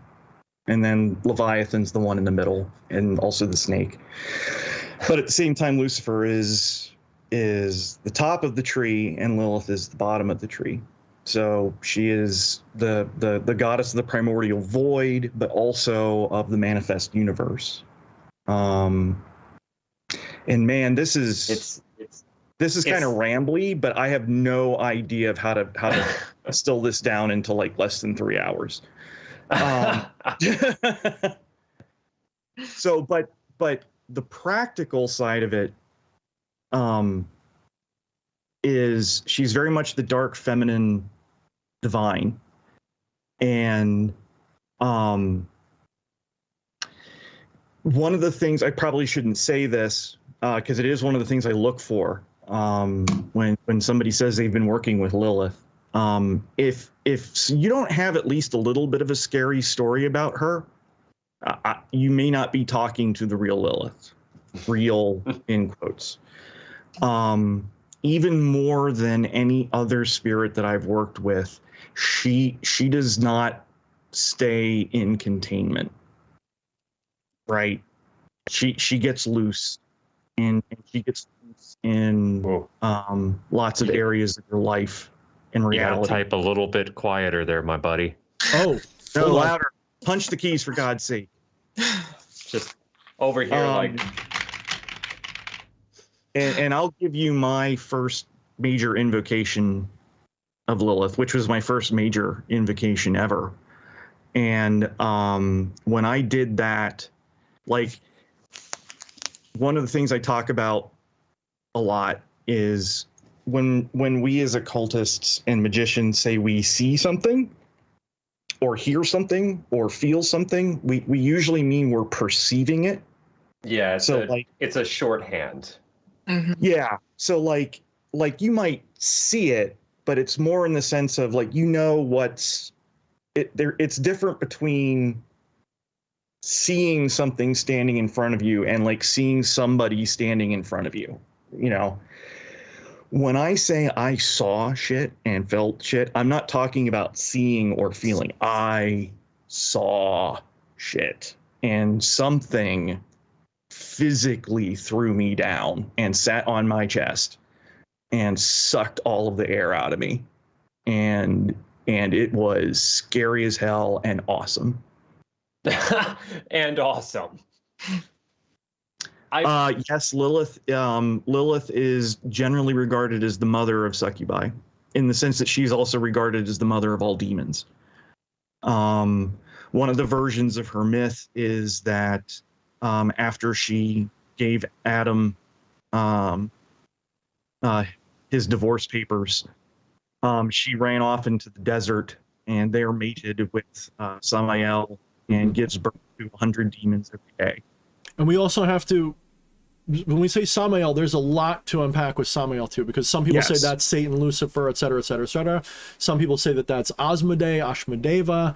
Like there's a lot of, so from Samael is this huge wave like branching out of a bunch of king shit demons, right? That are Samael. Now Samael, if I remember correctly, wasn't exactly a demon, though. Specifically in the old understanding, Samael was kind of a, I don't know how to describe it. I've heard mixed that it was he was kind of the angel of death. So the name means the poison of God.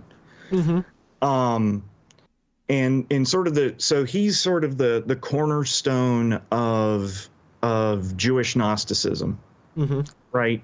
So he's their demiurge. And so in their version of the Treatise of the Left Emanation, you basically have Yahweh, and then you have Sophia, which is Greek, but the Shekinah, the glory, the feminine counterpart to Yahweh. And stuff happens, and a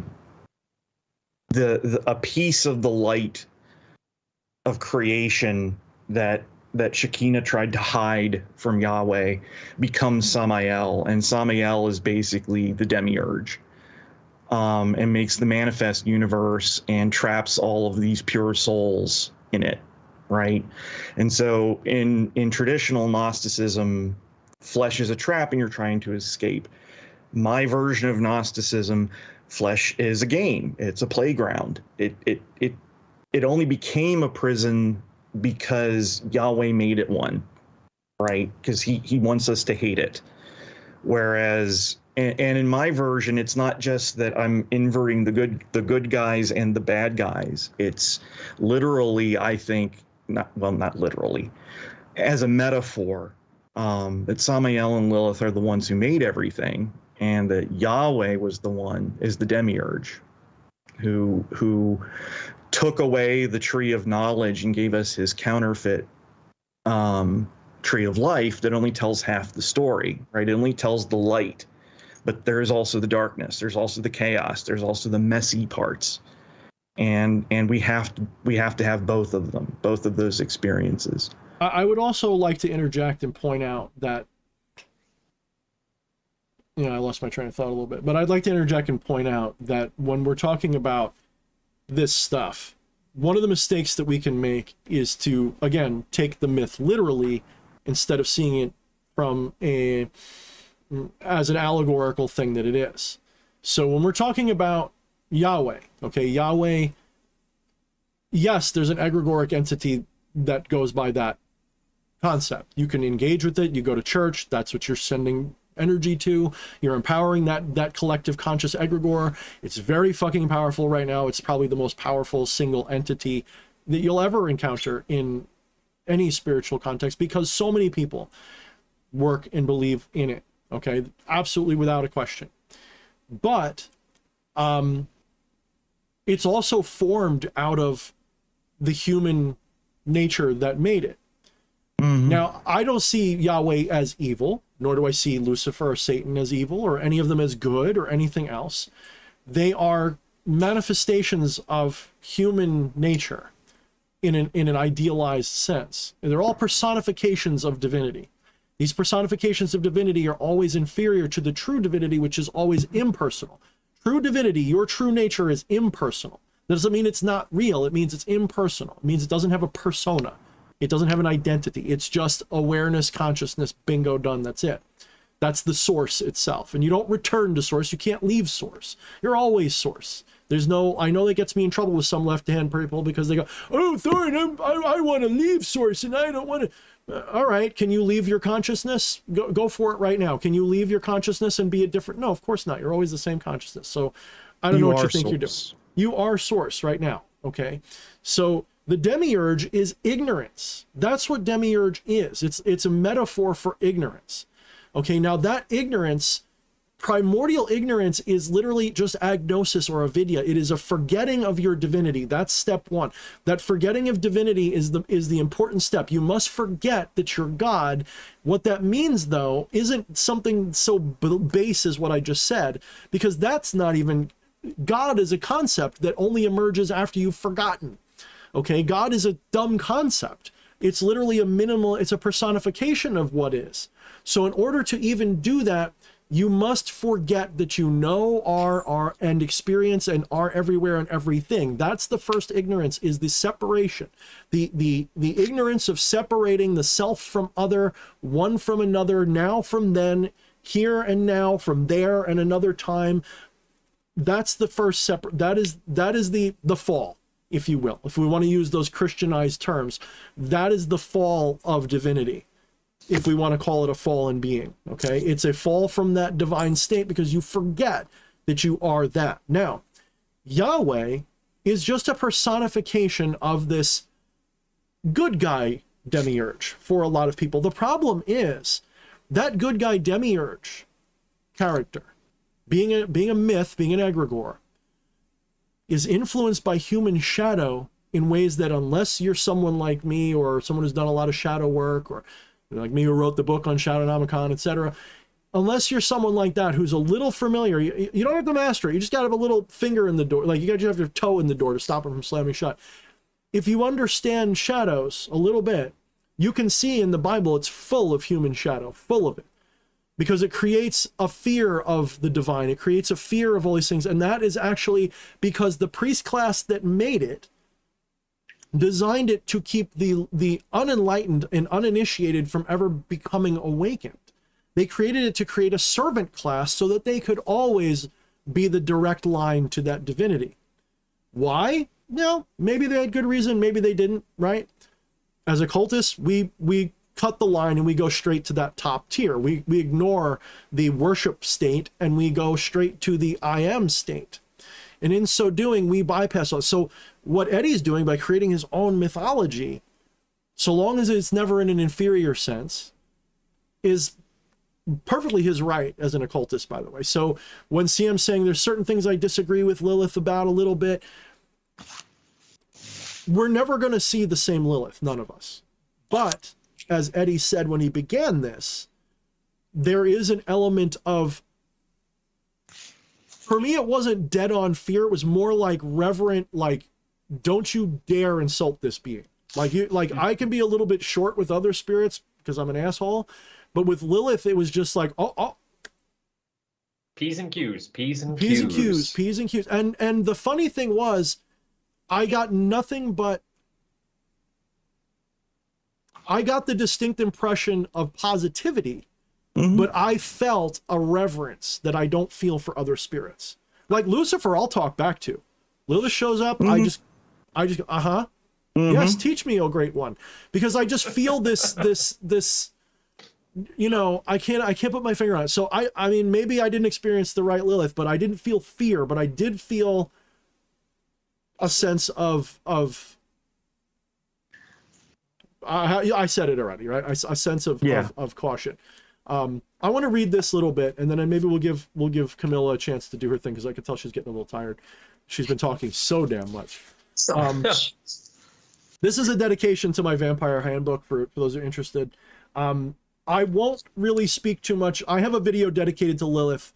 I forget who asked the question, but whoever asked the question, I have a video dedicated to Lilith. If you want to watch that video, I really recommend it. I don't like to give too much information about a spirit if you're looking to work with them, because I believe you really ought to find out for yourself based upon like a minimum amount of mythology to go on. Because if you have too much, mythology is one thing, actually. It's fine to read all of the myth about a spirit. That's fine. What I don't recommend you do is talk to a million occultists and try to ask them what they found out, because now you're invoking their version of it. You need to find your own version of it. That's what I would tell you. So, and don't go too far. This question came from Slim Lewis, by the way. Okay. So Slim Lewis, I would say, like, you know, you could watch my video review of Lilith and do your research on the mythology, but refrain from asking, unless it's for validation, that's different. But refrain from asking before you work with her from a bunch of different occultists, because in a way you're kind of asking for trouble. Okay, here's the dedication. This is a book about vampirism. Thank you, Dread Mother Lilith, for your inspiration and guidance in this matter, and for embracing me as one of your own. May your dark sanguine love and power be received by all of your lost children, and let your vengeance be felt by all those who would do them harm. May this humble book bring many of your lost children home to your bosom. May they once again revere your name as the dark matron of fertility, blood, and self-liberation from any and all who would shame or control the divine feminine. May your daughters be exalted, and may your sons be their worthy companions in the sanguine darkness. May the weaker fruit of the betrayer Eve be forever cursed. May her womb be forever barren. May her lovers be consumed by the emptiness inside. May the oppressor religion patriarchs who cast you from your divine place be torn asunder and forgotten. May justice be done, and let no one ever again forget the divine masculine and divine feminine are not merely equal, but are in fact essential, and must be in balance, or pain and destruction awaits the soul. For Lilith cannot be tamed. Her power as the dark feminine is too great, and her rage is too righteous. But the true divine masculine is the only force strong enough to walk beside her. Let he who knows this power, let she who reads this become this power. So that's the dedication. That should give you a really good vibe of the Lilith that I know. And I will say in closing, Lilith, of course, being based originally, I believe, of course, on Lilitu from the old Sumerian. That's probably the origin, because all Abrahamism can trace its roots back to Sumeria somewhere.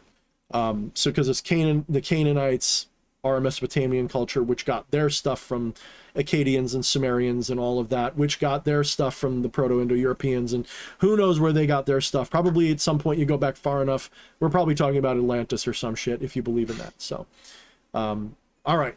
I think that covers. And join the Discord. Join the Discord, and I'll talk your ear off about. Yeah, that's fair. But beware what I told you. Beware. Yeah. Return the slab. I'll just for you.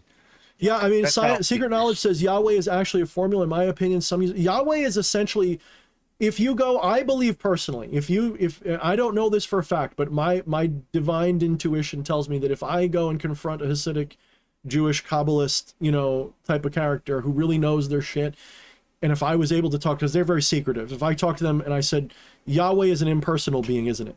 It's divinity like Brahman and chaos and, all that. They'd probably say, because they're panentheistic.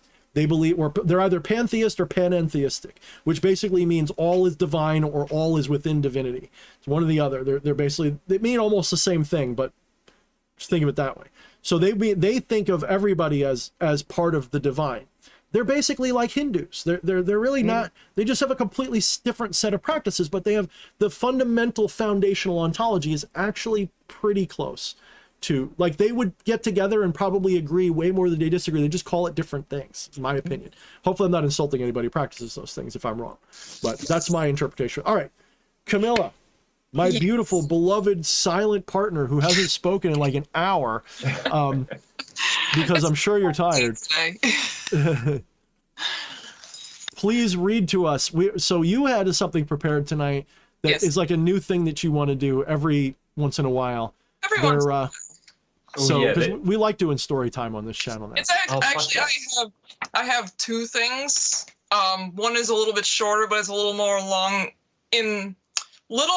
bit more in line with the whole Stingy Jack thing. The other one's longer, but it was an interesting read, so I'd like to share that one too if I can. Sure. I have time. Okay. As you all may know, I'm sure you all know the legend of Sleepy Hollow with the Headless Horseman. What you may not know about this town is there is also a cursed object within the cemetery of Sleepy Hollow that is overshadowed by the scary story. A real object. There she sits, a giantess amongst the tombstones, betwixt two trees, and facing the door to a mausoleum.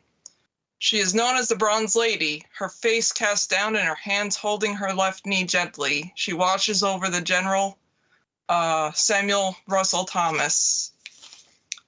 It is said that if you disrespect her, she will curse you till the end of your days. If you assault the statue with kicks, hits, or spit on it, then look through the keyhole to the mausoleum.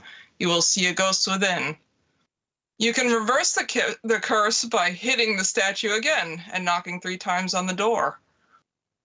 There is another side to the curse, however, one you may not expect. If you show respect, she may protect you forevermore. She is often found with coin in her lap, people paying homage to her.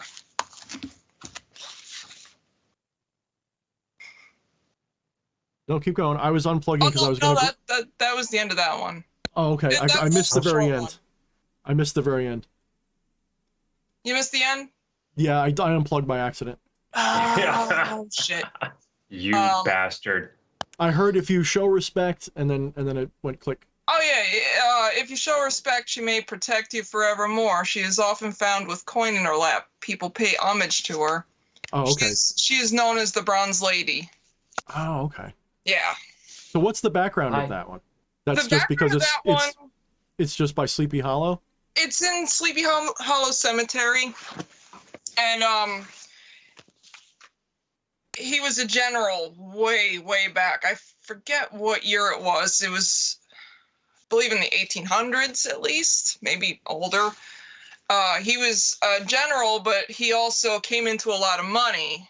And his wife, by the name of Anne, commissioned this statue to be made by, I'm failing on the name. I think his last name was O'Connor, an artist named O'Connor. And she didn't like the way he made the head. The head was too sad. So he proceeded to resculpt this head and showed it to her, a happy smile. And she loved it. He throws it on the ground and says, "No." It smashes into pieces. This is not how this was intended to be. So they ended up putting up the downcast, saddened maiden sitting on the bench. And it is believed that because it was the sad face that was used, the wife cursed the statue. Hmm. I'm gonna grab something. You guys talk. I like that even more because I like that. I just like that energy that the artist brought to it. Of, you know what, I'm gonna do the whole thing just so I could break it in front of you. Nice. Yeah. This is not how it's meant to be. Fuck you. Yeah, that's a little bit harder to do in an age of digital mediums. Mm-hmm. Oh God, I want to capture some of that. Fuck. He deleted the NFT. Oh no. How will we ever get it now? Nobody has screenshotted it.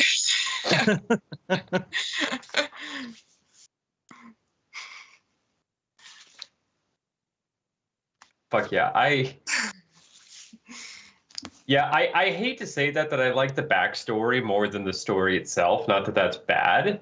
Right. Not that the primary story was bad. It's just I love the little human interactions that lead to the shit. Mm-hmm.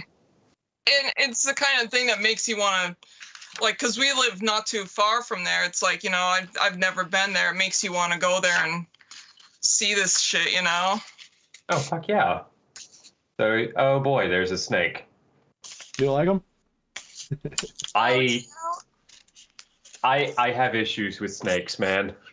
What do you mean? What's wrong with him? He's so cute. How could you not like the boob snoot? You don't like the snoot? How do you not like that? He's the cutest little boy. I don't hate him. I just have a primal reaction. I do too when they piss on me. Hopefully he doesn't pee, because that would really suck. Summoning. Ride the snake. Summoning. To the lake. You say Biden snake? No, ride the snake. Oh, okay. I feel like all the talk of Lilith brought him out because he needs to eat. But it's been a while. Yeah. It's been a couple weeks, huh, buddy? Yeah, I know. You don't want to eat, but then you do. What was the longer story, out of curiosity? The I think he's gonna story. The longer story is about another cursed object. originating from Italy over 600 years ago. I feel like most shit from Italy is cursed. I'm part Italian, so I can agree. Pizza dude got 30 seconds. Long story, but a good joke. A good joke. Yeah. So the second one it's called the Bassano Vase. It's a tale of a vase said to have put an end to a dozen lives. It is said the vase was a gift given to a bride on the eve of her wedding. She was murdered before she could walk the aisle and exchange vows with her soon-to-be husband. It could be thought that it was the vase that ended her life, or that her murder was what brought about the curse on the vase. After her untimely death, it was kept by her family until her relatives began to drop like flies. One of her relatives found out it was the vase's fault and sent it to a priest to be hidden. It was hidden until the year 1988. A man dug it up in his backyard. Some say he found a note within warning of the death curse. He opted to auction it off, as it being silver and having historical value would fetch a fair price. It was a pharmacist that placed the winning bid, and within a few months, he was dead. 2 more people have owned it after that, and they followed suit soon after. The last person to have owned it knew of the curse and, fearing for his life, tossed it out the window to his house. Oh, man. A patrolling policeman saw this and cited him for littering. He happily paid the fine but refused the vase's return when it was offered to him. Even though it was a historical artifact dating back centuries, no museum would take it in. It is unknown if the object actually really exists. There is no evidence to prove or disprove it. Just word of mouth and a sketchy newspaper clipping.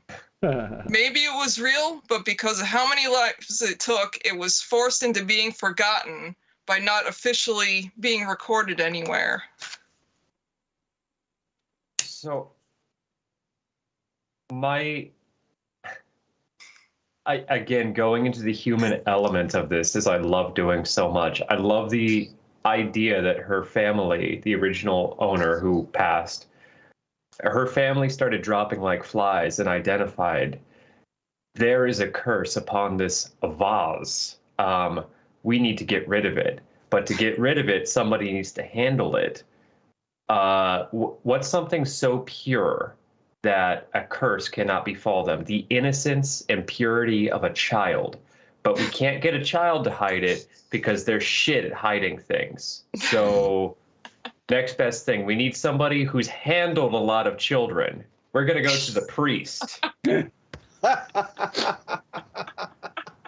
That's fucked. The priest basically has boy hands by this point. He can handle the vase like a child, but have the ingenuity of an adult. The sneakiness that only a priest could have to be able to hide things deep down in the records within the Vatican. So, way up in there. or you know, in some Joe Schmo's backyard. Because he was lazy this day. He had the fucking... He had incense to burn and shit, you know. I like that. That was a long drive, but it was worth it.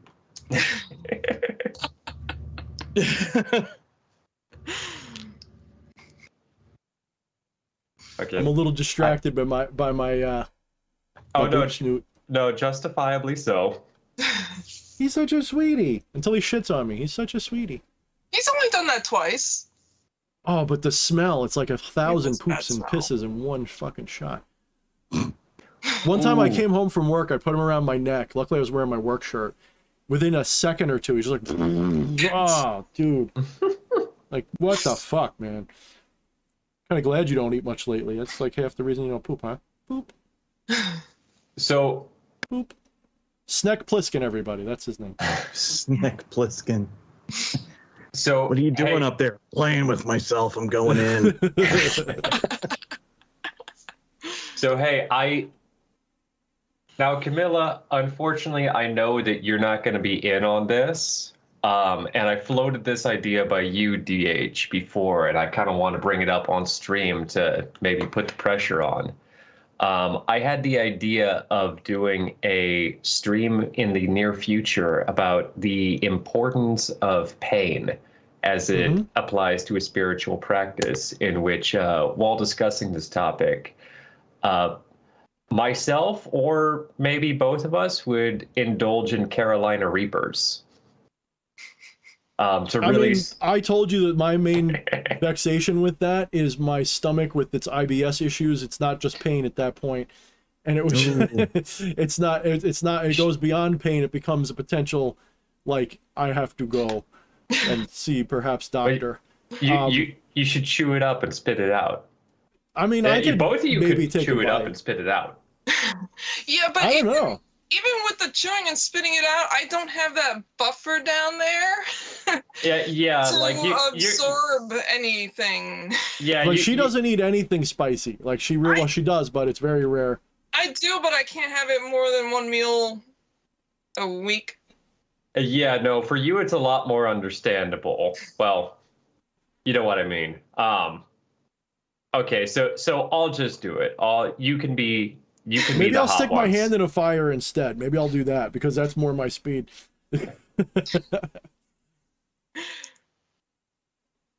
I mean, I wouldn't mind because I love like hot sauce and stuff. So I don't know. All right, well you should get whatever the I don't hottest... know what I don't know what my Scoville limit is. Like I don't know what it would be. I know that I have one. I just don't know what it is. I haven't really tried to find it. Eddie, what's your heat tolerance? You enjoy pain? Well, so enjoy. I like that we're all coming up with our excuses now. You hear this? We're all like, well, enjoy is maybe that. not the right word. I've had like Carolina Reaper and like scorpion pepper jerky and stuff like that, but like anything past like a habanero, it's like, you know, the only reason you're going to eat it is so you can say you did. Mm-hmm. You know, I like the fruitiness with the spice. Like I want a good tang, but I don't want it to be so much that I don't taste things afterwards. Oh, that's actually the thing, very legitimately, because I've eaten Reapers before. They actually legitimately taste very, very good.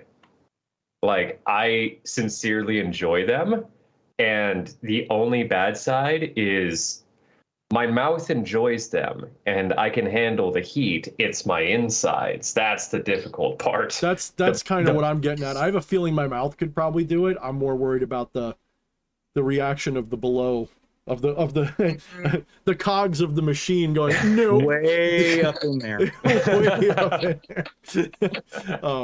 Look, I've got video of me slicing my arm up on screen. That's not the problem. But no, I would agree. I mean, the any stream or conversation about that, pain does have a importance. It absolutely does. There's no question. That doesn't mean you should always do it. In fact, probably the best story I could tell about it was one time President Malphas essentially was like, burn your fucking hand. I'm like, what? Because he wanted to experience it while I was invoking him. He wanted to feel that vivid sensation again. So I did. It hurt. He liked it. And that was that. But pain obviously definitely has a role, for sure. Yep. Getting punched in the face by a 6'4" guy from South Philly is a mystical experience. It really is. Boy, you're active. You're either hungry or you're not hungry. I don't know which it is, but you're really, you know. He struck at food the other day, but he missed, and then he scared himself because he missed, so he didn't want to try again. So I ended up giving the rat to my wife's snake instead, and yeah. Hey, he eats like a champ. I think I got to witness that. Yeah, you did. In horror. Yeah. In horror. But again, dude, like great pets. Like I'm not saying anything bad about snakes. I'm more exposing my own shadows of this is a primal fear of mine. That Have you ever handled a snake before? No, because it's a primal fear. Oh, he's handled some snakes. Like Eddie will have to audit me before I could like even begin to. I have a feeling the auditing process will involve a snake. Just Now grab the cans while we hold the Grasp snake. my cans. Grasp them. I sincerely think if you held this snake for 2 minutes, you'd be over it like that. I really do. They're so cute. They have such a cute little booper. You know me so, and I get it because I'm the way that you are right now. I'm that way with spiders, and like I am that way with spiders too. Except for one thing: don't climb on me when I'm sleeping, because then you're not in my cute list anymore. And don't fall in my bowl of soup when I'm trying to eat it. Right. Or when I'm playing a scary game, don't drop down and like hang out in front of me because at that moment I'm not responsible for my actions. I love that when you're driving like 70 miles an hour on I-99 and just pew. You know, the "do you want to die" just comes into your head when that happens, because you know that's what's coming. Or bees. Actually, I'll take a spider over a bee in a car for any day. Yeah, no, same. Not the bees. I mean, unless it's like a Black Widow or something, but that's not going to be in your car. That's going to be like in your wood pile or in your shoe or some shit. And the bees even I could handle. It's the fucking wasps. The yellow jacks specifically. Oh yeah. Yellow jacks are the asshole of the insect kingdom. They're worse than mosquitoes, everything.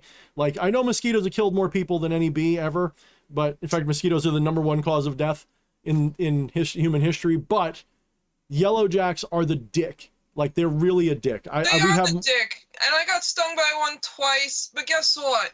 Bumblebees have been worse to me this year. Really? Bumblebee? Yeah. Like gentle little fucking idiot. I said the same thing. She must have done something. 3 times in 10 minutes by different bumblebees around the yard at work. You must have had it coming. Oh no, now I'm an abusive. And I got attacked again. Oh boy. Next week. All right, I'm gonna put him back. I'll be right back. Fleshy's visibly turning blue. I'll be right back. I want to point out. I'll have to restate this when he gets back, but I want to point out to all of you that somebody in the audience is asking us to put a small curse on him. Uh-oh. Yeah. I don't know. Do you guys want to do it? I'm down. All right, let's do it. You're cursed.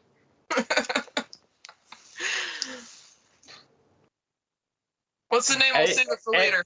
And I'm pretty sure actually Susan is watching right now. I saw a comment a little while ago, so I take it back. Cursed actually means cursed means something different than you think it means. It's an inside joke.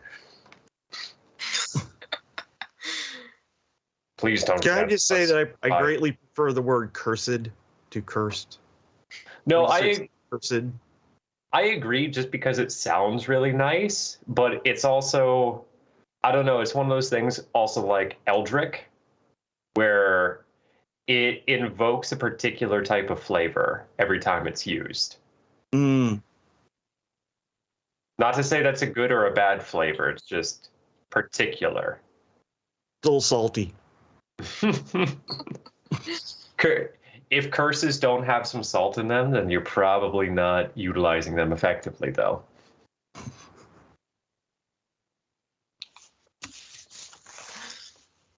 My brain's gone into neutral. Wyatt says, just a minor or small curse. I don't want a broken leg or some shit. I just want some shadows revealed. So, I don't know. What do you think, DH? Curse him? Who are we cursing? Somebody in chat is asking for a curse. They want to be cursed. Just a small one. Who's asking for a curse? Is it important? We are all egregores. Oh, it's got to be Wyatt. It's got to be Wyatt. I don't know why. I feel like it's got to be Wyatt. I'm not even reading the chat. It's too far away. It's got to tell me, is it Wyatt? So what you think? Are we doing it? I mean, you can. Mm-hmm. I'm bored. I can't promise a small curse. The last one I did, I cost someone $10,000, so I don't know. When I was getting back into Magic, I had the wild idea of creating a black magic fight club where people like intentionally curse each other for fun. And I'm like, that's like the most fucking emo thing I could do. But then I was like, nah, I'm not going to fuck around with shit like that. If this is your first night at Curse Club, you're gonna be cursed. I mean, I got to be brutally honest. The more I do this stuff, the less I'm interested in magic. Not saying I don't do it. It's just the less I'm interested in it. It's like, you know, it's fun and cool and everything, but I feel like it's almost like, how do I put it? Well, I did a video recently about it, you know, and somebody got like, again, I got hate mail on that one too. But I did a video about why I have an open disdain for results-oriented magic, you know. To me, like, I'm more interested in like transcending all this and just kind of waking up in a new universe or something. To me, like, that's the magic I want to do. Like, you know, it would be really cool to do magic and make more money. Of course, I can do that anytime, and I just don't. Maybe I'm just apathetic and lazy. I mean, that could be it. I mean, I got to be honest, that could be it. Once you lovingly grasp my cans, we can deal with this issue. I thought your cans had to be the loving part, not me.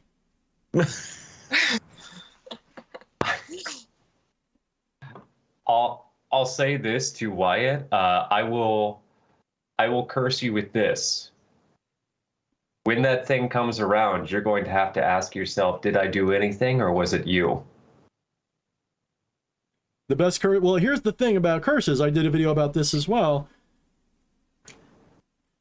First of all, go watch my video, The Open Secret of Magic, to understand what I think really happens. If you understand that, you understand why I don't think you can curse somebody. You can do a spell, and I, as the person doing the spell, may have the experience of seeing you get bad luck and bad things happen to you and go, haha, I cursed him. But there's no him there to curse. That's an illusion. I'm cursing an illusion. And that illusion is a temporal illusion. And I'm on the other end of that, whether I realize it right now or not. So I'm kind of cursing myself. And the person on the other end of this curse is also a living God. And so I can't force them to be cursed any more than you can force me to be cursed. You have to curse yourself. So if I curse you, I go to a universe where you fall down a flight of stairs and break your ass, and I go, haha, I cursed Wyatt. No, all I did was curse my illusion of Wyatt. The real Wyatt is that Wyatt, but it's also all the other Wyatts. There's an infinite number of Wyatts. Remember, I always often talk about how I'm like the Rick Sanchez of magic. There's an infinite number of Wyatts in the finite curve. There's an infinite number of Wyatts, and each one of those Wyatts has a completely different life experience. So which one did I curse? Well, I didn't curse any of them. All I did is I went to the universe where Wyatt falls down the flight of stairs. That's what really happened. I opened a gate to that universe and I went there. The Wyatt that I cursed might be going on in his life and never experience anything bad at all, unless somehow maybe he's like, oh, Thorne cursed me. That means I'm cursed and something bad's going to happen to me. And so he'll maybe get audited on his taxes. He's too young for that, but he'll get audited on his taxes or something. And he'll be like, oh, Thorne did that to me. Well, the audit was probably already going to happen. So did I call? So here's the thing. You go watch that video I'm talking about. The open secret of magic, I think is what I titled it. One of my better videos. And it really summarizes this hyperdimensional multiverse theory of magic that is not about changing the world, but about changing your timeline as consciousness, as a limited incarnation of the infinite.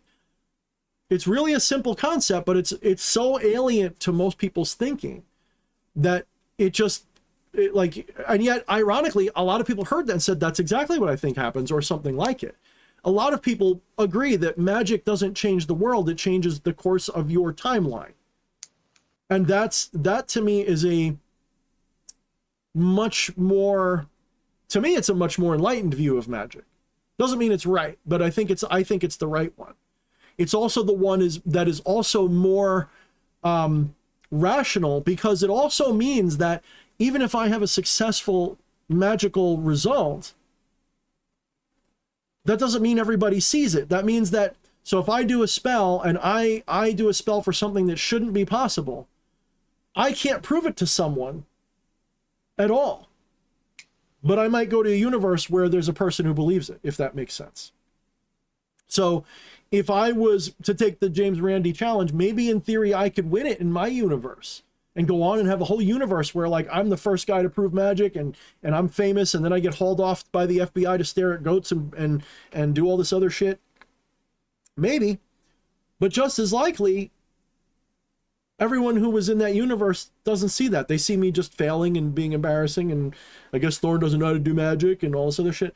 So it's really a big mindfuck. It's really a big mindfuck. And Gar agrees, I think. I mean, watch that video, and my next book is really all about that. You're flipping your consciousness, and really that's maybe the wrong way to say it, but it's the right idea.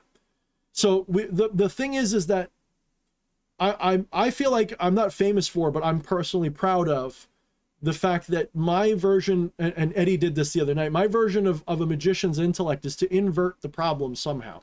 I look at a paradox or a problem, and I don't ask, how do I move the chair? I go, how do I move myself to the chair? Or how do I move the thing the chair represents around, or something? I invert the equation because I realize that the impossible part's only impossible if you try to do it that way. Let's say you're doing a spell for wealth. It's the most obvious and common one that people start with. You do a spell for wealth. Well, you're not going to manifest there's that word. You're not going to materialize a dollar bill in your lap by doing a ritual, but you may manifest a dollar bill in your lap. What that means, there's a big important difference between those two words. Manifest means to make apparent, not to cause or to create or anything. So this is why so many more advanced schools of magic talk about manifestation, not about causing. So you're manifesting what you want to see.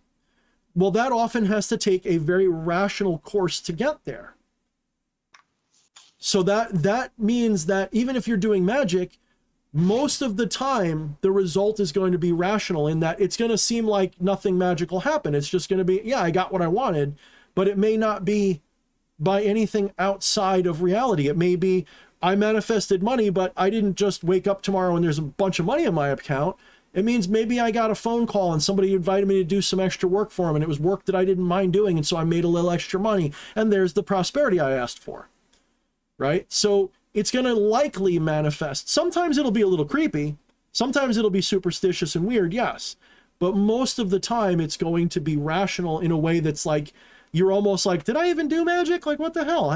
Did I do magic, or did I just sort of predict that it was going to happen? Because everything will happen in a rational course of events. It's the boring shit that doesn't always make a fun story. It'd be so much more fun to just say, and then I won the lottery, or then an angel appeared and dropped some golden tablets in front of me. Not, and then my auntie asked if I would mow her lawn. Right.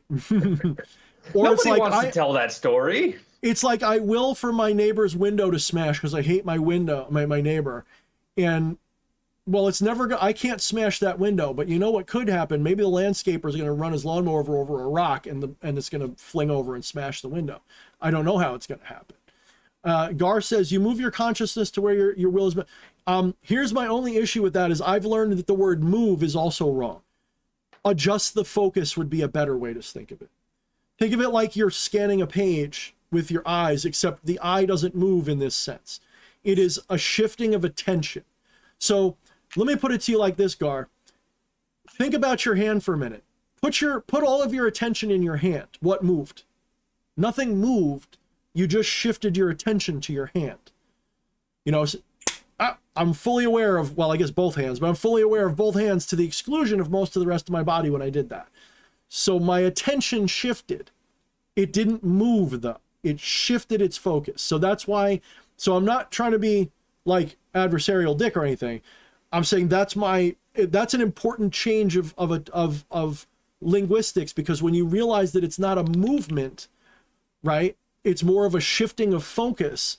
I think that is a much more rational perspective once again. Just one more layer of like breaking off. Because when you say move, the reason why I think move is wrong is that's an egoistic statement. What's moving? The illusion's moving? No, that doesn't make sense. Consciousness is static. Consciousness doesn't move. Reality moves inside consciousness. So your consciousness can't move to another timeline. Instead, that timeline moves through your consciousness. So if you invert that paradigm, I think that's when you have the gnosis that wakes you up at night and goes, oh shit, I can really do a lot of stuff, can't I? Maybe. I really think that. I really believe that. So Anyway, Craven, thank you for coming. I think you're that new sub. Thank you so much. Enjoy your stay in Thorne Hub on Discord. You know, we have a good time there. And I think we're going to probably wrap it up soon because my voice is a little shoddy tonight because I'm still getting over that thing, but I do feel a lot better. So I guess let's do the closing arguments by everybody. And before we even do that, I want to say this came up earlier and we were distracted. But Mr. What was their name? Hold on a second. Slim I gotta Lewis. go back. Thank you, Eddie. Slim Lewis actually hit us back with a super chat. So oh shit! Thank you guys for sharing everything about Lilith. They said that was awesome validation. Thank you. Oh, good. Okay, yeah, that's how I recommend it. Don't preferably do not research too much before working with the spirit. It's kind of like this. You want to get a bead on the spirit so you can find it. So you do have to do some research, but you can overdo it so that the spirit you're encountering is someone's personal one, their personal version of it. Is it wrong? No, you're not gonna, but it does limit you a little bit too much. It makes you too theistic, if that makes sense. You become part of like almost a cult, or this is why you have so many demonolators like running around going, well, I know the true King Paimon because his crown was made of light and not gold. And well, I know the real King Paimon because I saw him as a female and that's who it really is. It's really a female. Well, what about Gremory? I know the real, you know, and they get all these things like sideways with each other. They get really pissy at each other. It just becomes a pissing contest, a cult. I'll put it in another context too. If you're wanting to work with a egregore, then there's not even a fine line. There's a pretty big distinction between, like, let's say you meet somebody in the real world, and just like, oh wow, this person seems interesting, I want to hang out with them sometime, I'm going to send them a message, as opposed to I'm going to follow every one of this person's social media and learn everything about them before I even start talking to them. That way there's no chance I could make a single wrong move. I will know everything about anything they've ever done. That. Yeah, nothing at all. That's not weird. That's not like a parasocial relationship developing or anything. No, that's, yeah. It's also really based upon a self-confidence issue. People do that because they don't have confidence in their ability to contact the spirit, and they're afraid they're going to get the wrong information, and then their whole practice. You should be looking for that wrong info because maybe you found the right info and everybody else is wrong. You know, you're not going to find out, like Eddie said earlier, and another streamer in private, something to the effect of, all the little details will change from person to person, but there's certain fundamental foundational things about a spirit that should be the same, and there's things that people that aren't said will say. They're not necessarily said a lot in public. They're little details, yes, but they're actually big ones that people will be like, oh, I think I've seen that spirit, but they might manifest different for everybody. Like with King Paimon, does it have a crown, yes or no? Right? What does the crown look like? Doesn't matter necessarily. Is it a crown of light, or is there something sparkling about it? I'll give it to you, right? It's close enough. Is it just like a circlet with a big bright gem in it? Counts for me. Is it necessary that you see the crown? No, but there should be the implication of what a crown represents, right? So seeing the physical crown is not, that's a high yes, but if you don't see it, maybe you see that they are, everyone calls them my king, and they're bowing to him, and he's glowing and he's radiant. There should be a solar element to it, is what I'm getting at. There should be a solar, Apollo, sun, on kind of energy to him. And if that's not there, then you didn't find the real King Paimon, right? King Paimon's going to be very Apollo-like, very much into, entertainment and almost like Apollo, but in a weird, different kind of way. You'll see it. And I'm giving you too much already, but you'll see it if you contact the real one. You'll know. You just know. And so will we. But your story may be very different than mine. Mm-hmm. You may be like, well, I saw he had nipple rings. I'll be like, yeah, I didn't see his nipples, so I don't know. I haven't been a participant in any conversation where a specific egregore was exactly the same to any two people.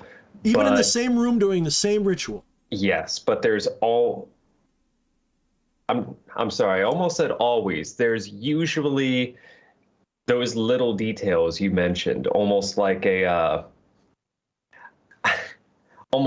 actor in a movie who, like, have you ever noticed that he always puts his jacket on a certain way, or he's always doing this thing with his hands? Good way to put it. Always the same person. It's like the people who have worked with that egregore will pick up on some of those little things and be able to go, oh, yeah, we're working with the same dude. Mm-hmm. Basically that, yep. It's like little subconscious ticks, you know? It's almost like that, yeah. So, what were we talking about that started me on that damn roll ball and going all over, blah, blah, blah? Oh, yeah, you said you're welcome to the dude and all that shit. Yeah. And I know we're wrapping it up here in a minute. Wyatt actually was pointing out to me earlier, and I don't remember this all exactly, but you know about how Thursday originated from Thursday, right? Mm-hmm. Okay. And you know what the rune for Thor is, right? Or the rune associated with him? Yeah. Mm-hmm. Yeah. Apparently that is also a thorn. Yeah, Thorne. So this is Thorne's Day. Yep. As Wyatt points out. No comment. You found me out. Oh. The Thorne's Day live streams. Where's my hammer, honey? Bring the hammer in. It's time for me to reveal myself. That's why I'm a fat guy with a red beard. Oh, no, the hammer's out there with you. Hold on. I'm going to reference Dr. Horrible's musical sing-along. The hammer is my penis. And what a great note to leave off on. Everybody, if you want to support Mr. Thorne here and his hammer, then go right onto the Amazon, where you can find many luxurious products such as these. That link tree in the description. Luxurious products. So I've got 3 books. Unfortunately, that new guy's gone. Hopefully he pays me money next week. I got my books. I got my tapestries. Someone recently just bought one. Was it CM? No, there was somebody else was showing it off. I think CM's got he's got a different one. He's got the Trinity one, which is pretty fucking badass. So yes, ladies, gentlemen, and everything in between and everything on the sidelines watching and not sure what they are. Thank you so much for joining us. Buy my crap. Join my Patreon. I do have a class that I teach. We're actually going to be, for those of you who are in the class of Mobius, you guys kind of did a bad thing, because the other day I was talking about how I needed a day. So I didn't feel well this past weekend. So we had like 2 days off, and you guys are like, I wouldn't care if you did it once a month. Well, I'm not going to be that much of a dick, but I am probably going to be cutting it down to 2 times a month for a little while, because we are getting into a season where I've got to work a day job more days a week and stuff, and I kind of need more time to myself. But I will make sure that if we're only doing it 2 nights a month, that it's a full, like, we're going to make it a good long class when possible. And maybe we'll have Ed Monster show up a little bit once in a while, or special guests too. So I don't know. Eddie likes working for free apparently. So whatever. That's not my problem. Wait, what? You guys are getting paid? So for those who are a member of that, I do apologize if that bothers you guys. I will understand if some of you want to jump off. I'll be making an announcement soon so that you can change your subscription if you need to. But we are going to go probably for a little while. I need sort of so I don't burn out on doing the classes. I might even reboot some of it a little bit and go back over some old ground, really heavily focus on meditative stuff, transcendental stuff soon. So we may do that this week. For those of you who are in that class, that's every Monday starting at 9 p.m. Eastern. That might change at some point too, but we're going to stick 9 p.m. Eastern for a little bit longer. So if you guys are interested, check that out on the Patreon. I didn't really sell it well just now, but if you're interested in the class, check it out. We will be doing that for the foreseeable future, and it's a good class. And if you do join, you can see them all retroactively in the channel where they're listed. There's somewhere... One of the reasons why I'm burning out a little bit is because there is like 50 some odd hours of it. So, and honestly, it can't take the place of face-to-face instruction, which is unfortunate, because I feel like that amount of time with face-to-face instruction, you should be able to do everything without me. Like at that point, I'd be like, go away, So, unfortunately, that's not how it is.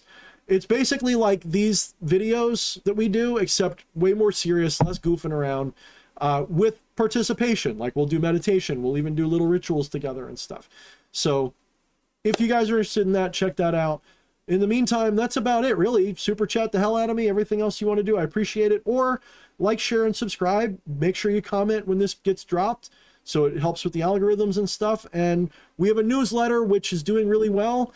I put it out like once every 2 weeks, and we have a special once a month, usually comes out around the 13th. The newsletter's filled with articles. So every 2 weeks, it's like a content digest, and then once a month, it's articles. So really cool. Or if there's special offers, I'll put them out too, of course. So sign up for that if you're interested. All of that can be found in the Linktree link at the top. If not, fuck it. We're going to do this anyway, whether you pay us or not. So absolutely. So thank you guys so much for joining us. And Fleshy, why don't you all, each one of you, say something while I just sit here and judge you all silently. Ask not what your country has done for you, but what... No, wait, I fucked it up. Yeah, you did. Somebody else go. Wyatt, cover your ears. I have cursed people for kink purposes. Just leaving that there. I'm just going to say, have a good evening, everybody. Tell your friends. A good evening? Tell your friends, Sure. Warn your enemies. Ask not what you can do for your country, but what your country has done unto you. Yeah, it's about time y'all figure that out. Good night, everybody. Mind the fucking shadows. Mind the shadows.